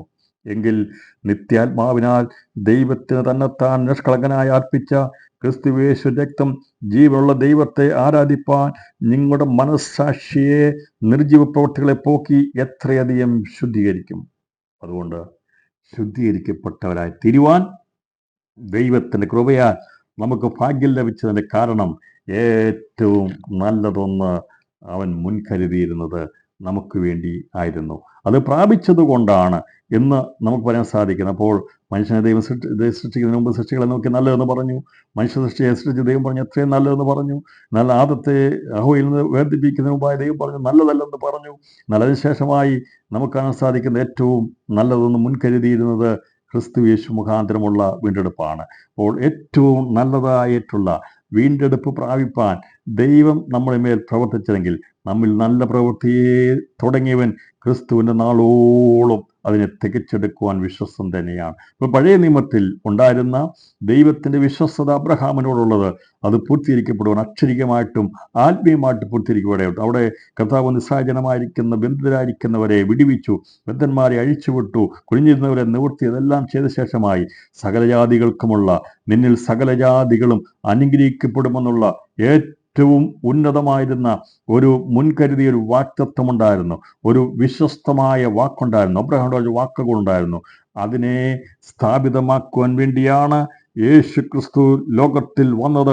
ആ രക്തം മുഖാന്തരം സ്ഥാപിച്ച പുതിയ നിയമം അത് അപൂർണമല്ല, അത് പൂർണ്ണമാണ്. അത് മുഖാന്തരമായി നിത്യനീതി വരുത്തുവാൻ യേശുവിൻ്റെ രക്തത്തിന് കഴിയും. കുഞ്ഞാടിൻ്റെ രക്തത്തിന് നമ്മെ പൂർണ്ണമായും ശുദ്ധമാക്കുവാൻ കഴിയും. അതുകൊണ്ട് നാം ശുദ്ധിയുള്ളവരാണ്. എന്ന് പറയണം, കുഞ്ഞാടെ രക്തം കൊണ്ട് നീ ഞങ്ങളെ കഴുകി വിലയ്ക്ക് വാങ്ങി ഞങ്ങളെ രാജാക്കന്മാരാക്കി വാഴുവാൻ വേണ്ടി ഇവിടെ വെച്ചിരിക്കുകയാണ്. നാം ദിവസങ്ങളിൽ അധികാരമുള്ളവരാണ്, അവകാശമുള്ളവരാണ്, വാക്തത്വമുള്ളവരാണ്. വിശേഷതയേറിയ പ്രമാണം ലഭിച്ചതുകൊണ്ട് വിശേഷമേറിയ ശുശ്രൂഷ ചെയ്യുന്നവരാണ്. എന്താ വിശേഷമേറിയ ശുശ്രൂഷ?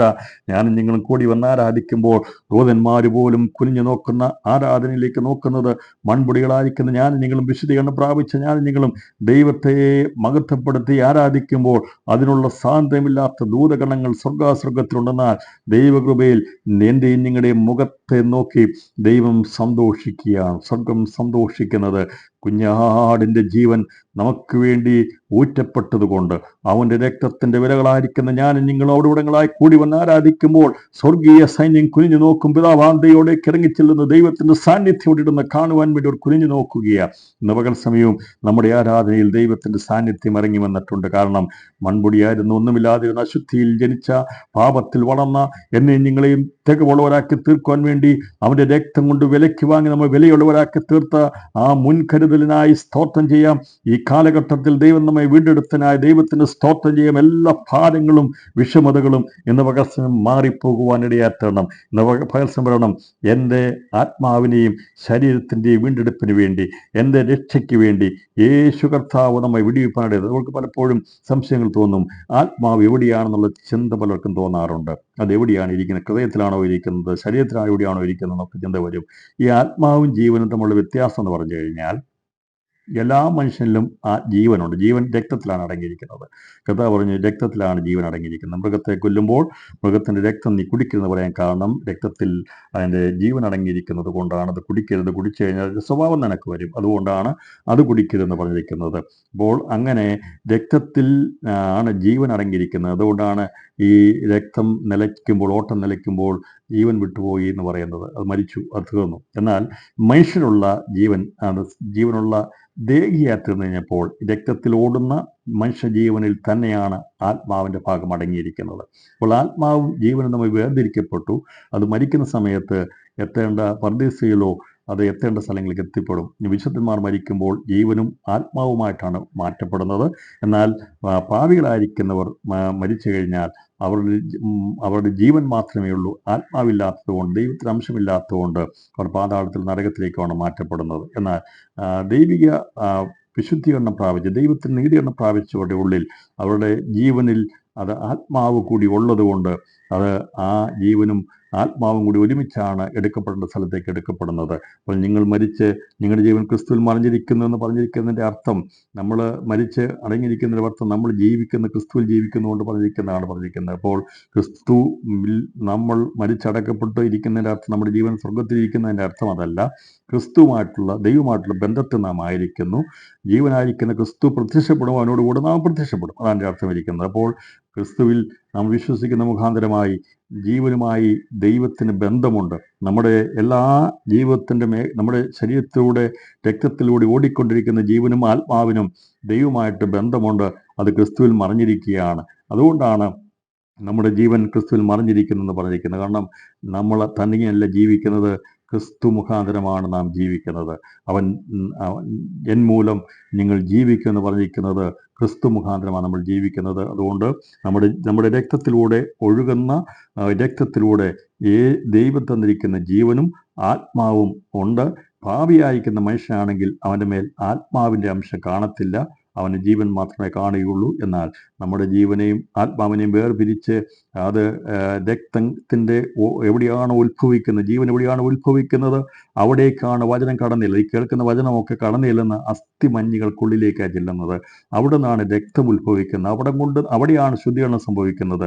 അതുകൊണ്ടാണ് മാറ്റങ്ങൾ നമുക്ക് വരുന്നത്, നമ്മുടെ സ്വഭാവത്തിന് മാറ്റം വരുന്നത്, ജീവിതത്തിന് മാറ്റം വരുന്നത്. ആത്മാവും ജീവനും ശരീരവും തമ്മിൽ, ആത്മാവും ജീവനെയും സന്ധിമഞ്ജലയും വേർപിരിച്ചു, ദേഹവും ദേഹിയുമായി വേർപിരിപ്പാൻ ഇടയാറ്റും. ഞാനത് പറയാൻ കാരണം ക്രിസ്തു മുഖാന്തരമുള്ള ദൈവം വിശ്വസ്തനെന്ന് പറഞ്ഞ് എവിടെയാണ് അത് പൂർത്തീകരിക്കുന്നത്?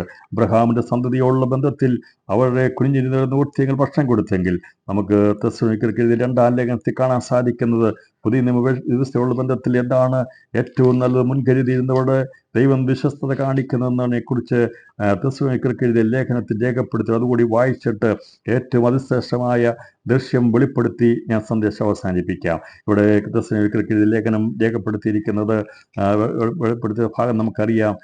അത് നമുക്ക് എല്ലാവർക്കും കാണാതെ അറിയാവുന്നൊരു ഭാഗമാണെങ്കിലും അതൊന്ന് എടുത്ത് വായിച്ച് അതിൻ്റെ സന്ദേശം ഞാനൊന്ന് വെളിപ്പെടുത്തുവാൻ കർത്താവിൽ താല്പര്യപ്പെടുകയാണ്. 1 തെസ്സലോനിക്കർക്ക് എഴുതിയ ലേഖനത്തിൽ നമുക്കറിയാവുന്ന ഭാഗമാണ് ഇവിടെ രേഖപ്പെടുത്തിയിരിക്കുന്നത്.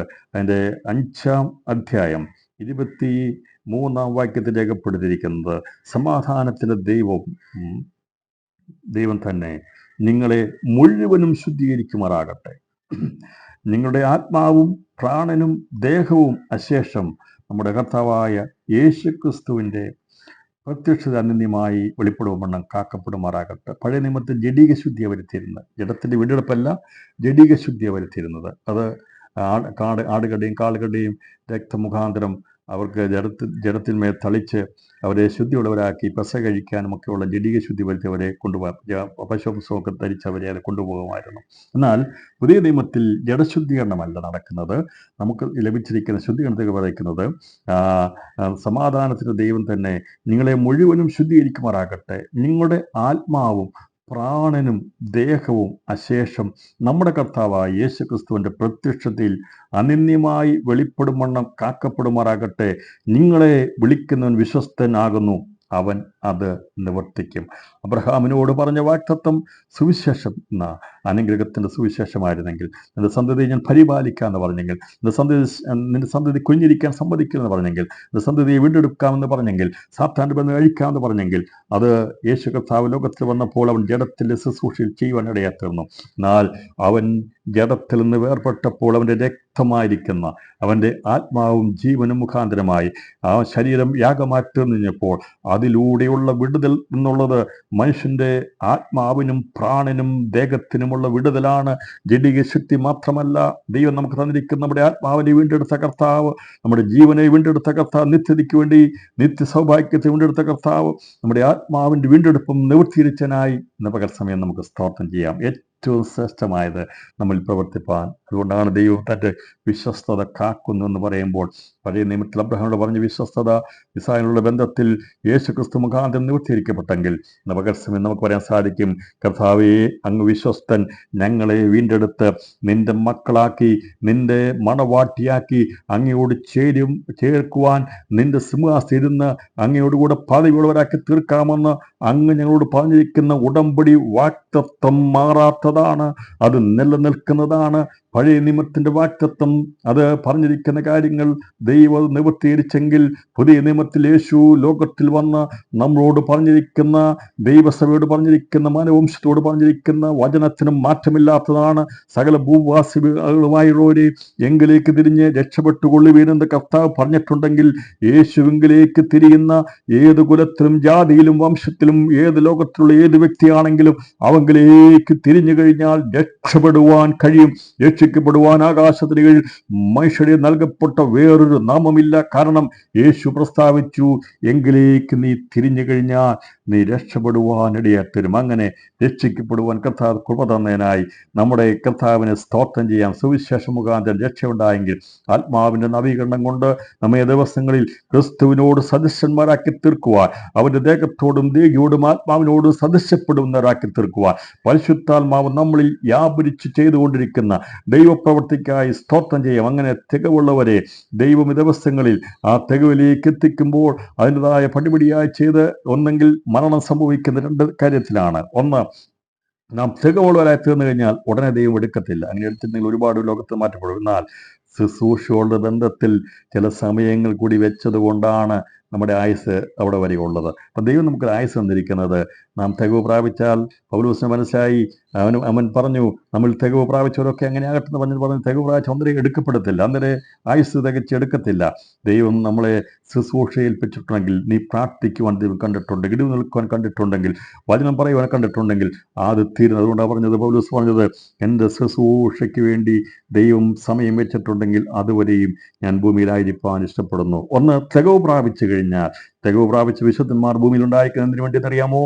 മറ്റൊന്നിനും വേണ്ടിയല്ല പ്രിയപ്പെട്ടവരെ, ഒരു ശുശ്രൂഷ തയ്ക്കുവാൻ വേണ്ടിയാ കർത്താവ് നമുക്ക് തന്നിരിക്കുന്നത്.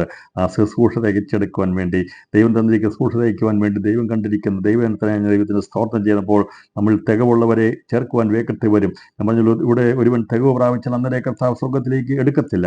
കാരണം അങ്ങനെ എടുക്കുകയാണെങ്കിൽ അനേകരെ ലോകത്തിന് എടുക്കണമായിരുന്നു. എന്നാൽ തികവ് പ്രാപിക്കുന്നവരെ ദൈവ ദിവസങ്ങളിൽ ശുശ്രൂഷയ്ക്ക് വേണ്ടി ഒരു ആയുസ് വെച്ചിട്ടുണ്ട്. അതുകൊണ്ടിന്ന് പകൽ സമയം ആർക്കെങ്കിലും മരണത്തെക്കുറിച്ചോ അല്ലെങ്കിൽ നാളെക്കുറിച്ചുള്ള ഭാരമോ വേദനയൊക്കെ ഉണ്ടെങ്കിൽ ദൈവാത്മാവെന്ന് നമ്മളോട് വാക്തത്വം പറയുക. ദൈവം തന്നിരിക്കുന്ന ശുശ്രൂഷ തയ്ക്കാതെ ദൈവം നമ്മളെ ലോകത്ത് നിന്ന് എടുക്കത്തില്ല.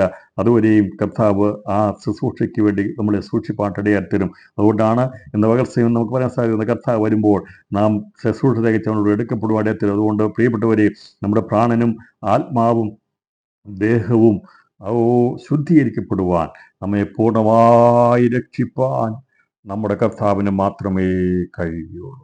അവൻ നമ്മളെ പൂർണ്ണമായി രക്ഷിച്ചിരിക്കുക. ഇന്ന് പകൽ സമയം പറയണം, ഞങ്ങൾ ക്രിസ്തു മുഖാന്തരം ഏറ്റവും നല്ലതൊന്ന് മുൻകരുതിയിരുന്നു. മനുഷ്യ സൃഷ്ടിയെ നോക്കിയിട്ട് നല്ലത് എത്രയും നല്ലതെന്ന് പറഞ്ഞപ്പോൾ അതിന് പിമ്പിൽ ദൈവം കണ്ടിരുന്നത് ഏറ്റവും നല്ലതെന്ന് മുൻകരുതിയിരുന്നു. ലോകസ്ഥാപനത്തിന് മുമ്പ്, മനുഷ്യൻ സൃഷ്ടിക്കുന്നതിന് മുമ്പ് കുഞ്ഞാടർക്കപ്പെടുമെന്നും അവന്റെ രക്തം കൊണ്ടുള്ള വീണ്ടെടുപ്പ് മുഖാന്തരമായി അവനോട് സദസ്യന്മാരായിട്ടുള്ളവർ ഈ ലോകത്തിൽ ലോകാവസാനത്തിന് അന്ത്യത്തിലേക്ക് അടുക്കുമ്പോൾ നടക്കുമെന്നുള്ളത് ദൈവം കണ്ടിരുന്നതാണ്. അത് കണ്ടിട്ടാണ് ദുഷ്ടൻ പല്ലുകടി ചുരുങ്ങി പോകുന്നത്.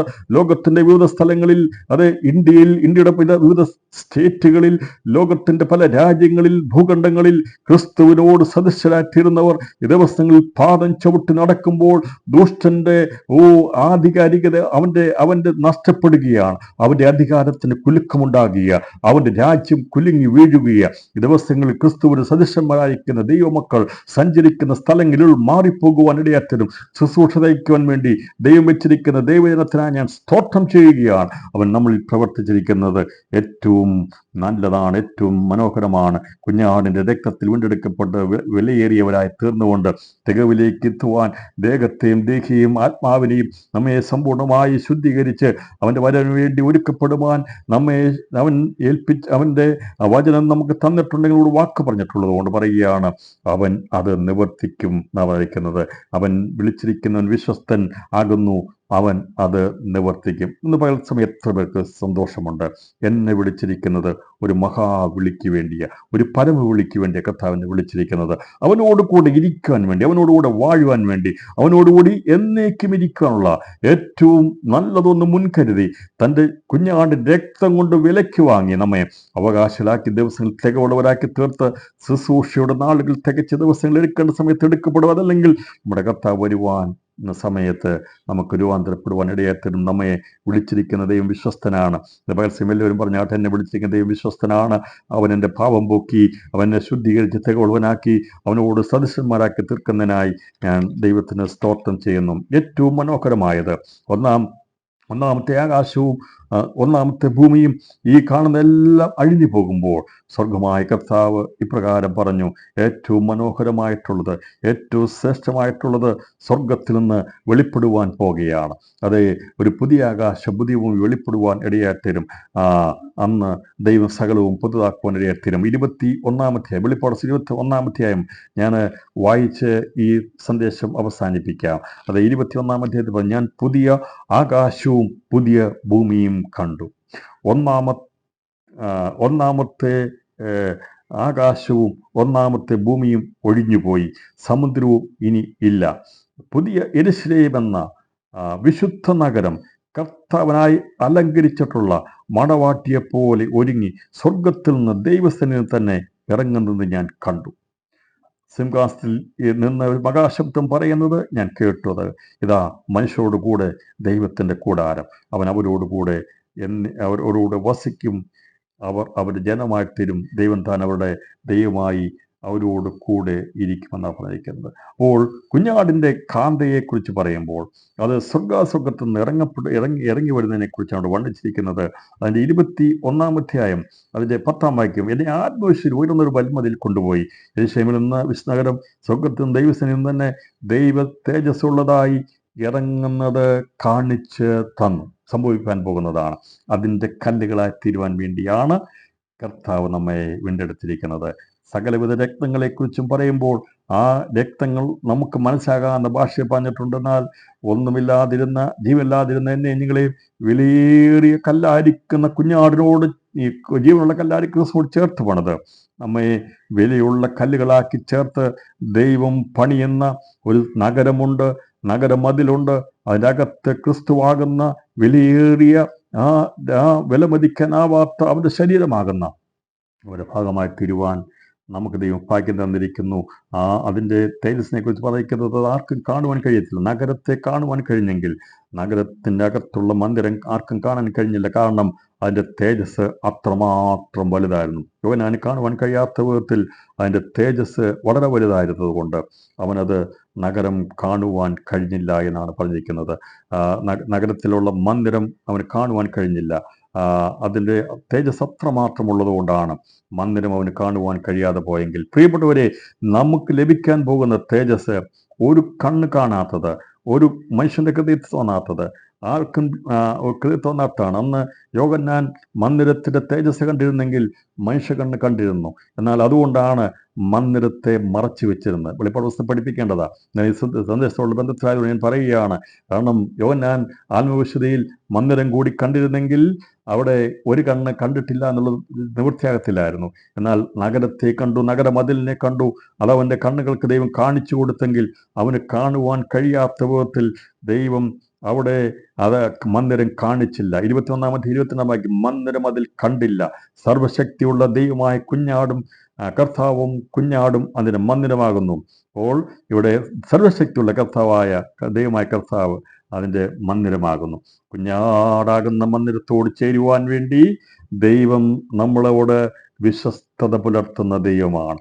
പകൽസമയം എല്ലാവിധ കാര്യങ്ങളെക്കാൾ നമ്മുടെ ഏത് ഭൗമിക വിഷയങ്ങളുടെ വിശ്വസ്ത ദൈവം പുലർത്തുന്നതിനേക്കാൾ ഏറ്റവും ഉത്തമമായിട്ടുള്ളത് നിത്യതയിൽ അവനോടുകൂടെ ചേരുവാനുള്ള, അതേ കാണാത്ത ഒരു കണ്ണുപോലും യോഹന്നാന് പോലും കാണാത്ത വിധത്തിൽ ആത്മവിശ്വരായിട്ട് പോലും ദൈവനെ കാണിച്ചു കൊടുക്കാതിൻ്റെ കാരണം പ്രകാരം രേഖപ്പെടുത്തിയത് കൊണ്ടാണ്. ദൈവം തന്നെ സ്നേഹിക്കുന്നവർക്ക് ഒരുക്കിയിട്ടുള്ളത് ഒരു കണ്ണ് കണ്ടിട്ടില്ല, ഒരു ചെവി കേട്ടിട്ടില്ല, ഒരു മനുഷ്യർക്ക് തോന്നിയിട്ടുമില്ല എന്നുള്ള വചനപ്രകാരം അതിശ്രേഷ്ഠമായിരിക്കുന്ന തേജസ്സുള്ളതായ മന്ദിരത്തിൻ്റെ ഭാഗമായി തീരുവാൻ വേണ്ടിയാണ് കർത്താവ് നമ്മെ വിളിച്ചിരിക്കുന്നത്. നമ്മെ വിളിച്ചിരിക്കുന്ന ദൈവം അത് പൂർത്തീകരിപ്പാൻ വിശ്വസ്തനാകുന്നു. ഇന്ന് എത്ര പേർക്ക് സന്ദേശം കേൾക്കുമ്പോൾ സന്തോഷമുണ്ട്. കരങ്ങളിൽ ദൈവത്തിന് സ്തോത്രം ചെയ്യാൻ കഴിയുമോ? അതെ, എന്നെ വിളിച്ചിരിക്കുന്നത് ഏറ്റവും തേജസ്സുള്ള ആ മന്ദിരത്തിൻ്റെ ഭാഗമായി തീരുവാൻ, ഒരു കണ്ണുപോലും കണ്ടിട്ടില്ലാത്ത, ഒരു മനുഷ്യന് പോലും ഹൃദയത്തിൽ ചിന്തിക്കാൻ കഴിയാത്ത, കേൾക്കുവാൻ കഴിയാത്ത, ഇതുവരെ ആർക്കും ചിന്തിക്കാൻ കഴിയാത്ത ക്രിസ്തുവാകുന്ന ആ പുതിയ യെരൂശലേം എന്ന നഗരത്തിലെ മന്ദിരത്തിൻ്റെ ഭാഗമായി തീരുവാൻ ഭാഗ്യവിളി ലഭിച്ച, പരമവിളി ലഭിച്ച ദൈവമക്കൾ ഇന്ന് പകൽ സമയം ഈ ഉപവാസ പ്രാർത്ഥി കരമുയർത്തി സ്തോത്രം ചെയ്യണം. കുനിഞ്ഞിരിക്കുന്ന സ്ത്രീയെ 18 സംവത്സരമായ സ്ത്രീയെ നിവൃത്തിയാക്കി അവളെ നിവർത്തിക്കിട്ട് യേശു പറഞ്ഞു, അബ്രഹാമിനോടുള്ള എൻ്റെ വിശ്വസ്തതയാണ് ഇവളെ നിവൃത്തീകരിച്ചതെങ്കിൽ ഇന്ന് പകൽ സമയം ആത്മാവിൽ വിളിച്ചു പറയുക, ഒരു സുദിനം വരാൻ പോകുക. അതെ, അവനോടുകൂടെ ചേരുവാനുള്ള ദൈവമക്കളെ ചേർത്തിട്ട് സ്വർഗീയ പിതാവ് വിളിച്ചു പറയും, എൻ്റെ പുത്രൻ മുഖാന്തരമുള്ള എൻ്റെ വിശ്വസ്തതയാണ് ഇവരിൽ പൂർത്തീകരിച്ചിരിക്കുന്നത്. അത് നിവൃത്തീകരിക്കപ്പെടുവാൻ വേണ്ടി ഏൽപ്പിച്ചു കൊടുക്കുന്ന കരങ്ങൾക്കായി ഞാൻ ഇന്ന് ദൈവത്തിന് സ്തോത്രം ചെയ്യുന്നു. അവൻ വാക്ക് പറഞ്ഞാൽ മാറാത്തവനാണ്. അവൻ വിശ്വസ്തൻ, വാക്ക് മാറാത്തവൻ. നമ്മുടെ ദേഹ ദേഹവും ദേഹിയും ആത്മാവിനെയും പൂർണ്ണമായി ശുദ്ധീകരിച്ച് അവന്റെ ശരീരമാകുന്ന മന്ദിരത്തോട് ചേർക്കുവാൻ വേണ്ടി യേശു വിശ്വസ്തനാണ്. പരിശുദ്ധാത്മാവിന് വേണ്ടി പ്രവർത്തിച്ചുകൊണ്ടിരിക്കുമ്പോൾ ദിവസത്തെകളോടെ തീരുവാൻ കർത്താവ് നമ്മെ സഹായിക്കട്ടെ. ഈ അവന്റെ വിശ്വസ്തമായ പ്രവൃത്തിക്കായി ഏൽപ്പിച്ചു കൊടുക്കാം. വചനങ്ങളാൽ കർത്താവ് നമ്മെ സഹായിക്കട്ടെ. നമ്മുടെ ഏത് വിഷയങ്ങൾക്കും എൻ്റെ യേശു പരിഹാരകനാണ്. കുഞ്ഞാടിന്റെ രക്തത്തിന്റെ ശുദ്ധീകരണമുള്ള, അവന്റെ കുഞ്ഞാടിന്റെ രക്തത്തിന്റെ മുദ്രയുള്ള ഒരൊറ്റ വ്യക്തിയെ പോലും ദുഷ്ട നിനക്ക് തൊടുവാൻ കഴിയത്തില്ല. ദൈവം ഞങ്ങളെ സംരക്ഷിച്ച് നിർത്തുന്നത് അവന്റെ ഭാഗമായി തീരുവാൻ വേണ്ടിയ, ഒരു കണ്ണ് കാണാത്തത്, ഒരു ചെവി കേൾക്കാത്ത, ഒരു മനുഷ്യന് ഹൃദയത്തിൽ തോന്നാത്ത, ആർക്കും കാണാൻ കഴിയാത്ത കുഞ്ഞാടാകുന്ന അതിശ്രേഷ്ഠതയുള്ള മന്ദിരത്തോട് ഒരു കണ്ണിനും കാണാത്ത ശ്രേഷ്ഠമേറിയ വിളിയിലേക്ക് ഞങ്ങളെ വിളിച്ചിരിക്കുന്ന തേജസ്സിന്റെ തേജസ്സിന്റെ അതിഘനമോർത്തുകൊണ്ട്, തേജസ്സിന്റെ കനമോർക്കുമ്പോൾ ഈ കാലത്തിലെ കഷ്ടങ്ങൾ സാരമില്ലെന്നെണ്ണിക്കൊണ്ട് ദിവസങ്ങൾ മുന്നേറുവാൻ ദൈവജനത്തിനെ ദൈവാത്മാഹ്വാനം ചെയ്യുകയാണ്. നമ്മെ ഓരോരുത്തരെയും ഉത്തേജിപ്പിക്കുകയാണ്. ദിവസങ്ങൾ സമർപ്പിച്ചു കൊടുക്കാം. കുഞ്ഞാടുകൂടെ കർത്താവേ, അങ്ങ് വിശ്വസ്തൻ, വാക്ക് പറഞ്ഞാൽ മാറാത്തവൻ, പരിശുദ്ധാത്മാവ് നിവർത്തിച്ചെടുക്കും. വിദൂരമല്ലാത്ത ഭാവിയിൽ ദൈവം തന്റെ തേജസ്സിന്റെ മക്കളെ ഉയരത്തിലേക്ക് കൊണ്ടുപോകാൻ വേണ്ടി വരുന്നുള്ള സന്ദേശം കൈമാറിക്കൊണ്ട് അവനുള്ള വിശ്വാസതയും കാത്തു സൂക്ഷിച്ചെങ്കിൽ കുഞ്ഞാടാൻ ക്രിസ്തു മുഖാന്തരം പിതാവാൻ ദൈവം പരിശുദ്ധാത്മാവിൽ അറിയിച്ചിരിക്കുന്ന ദൂത് നിവൃത്തിയിരിക്കപ്പെടും. അത് നിത്യതയുടെ തേജസ്സിലേക്ക് നമ്മെ നയിക്കുന്നതായിരിക്കും എന്നുള്ള ദൂത് കൈമാറിക്കൊണ്ട് ഇന്നത്തെ ഉപവാസ ദൂതിന് വിടാൻ പെടുന്നു. ദൈവമായ കർത്താവ് നമ്മെ ഏവരെയും ധാരാളമായി അനുഗ്രഹിക്കുമാറാകട്ടെ. Thank you.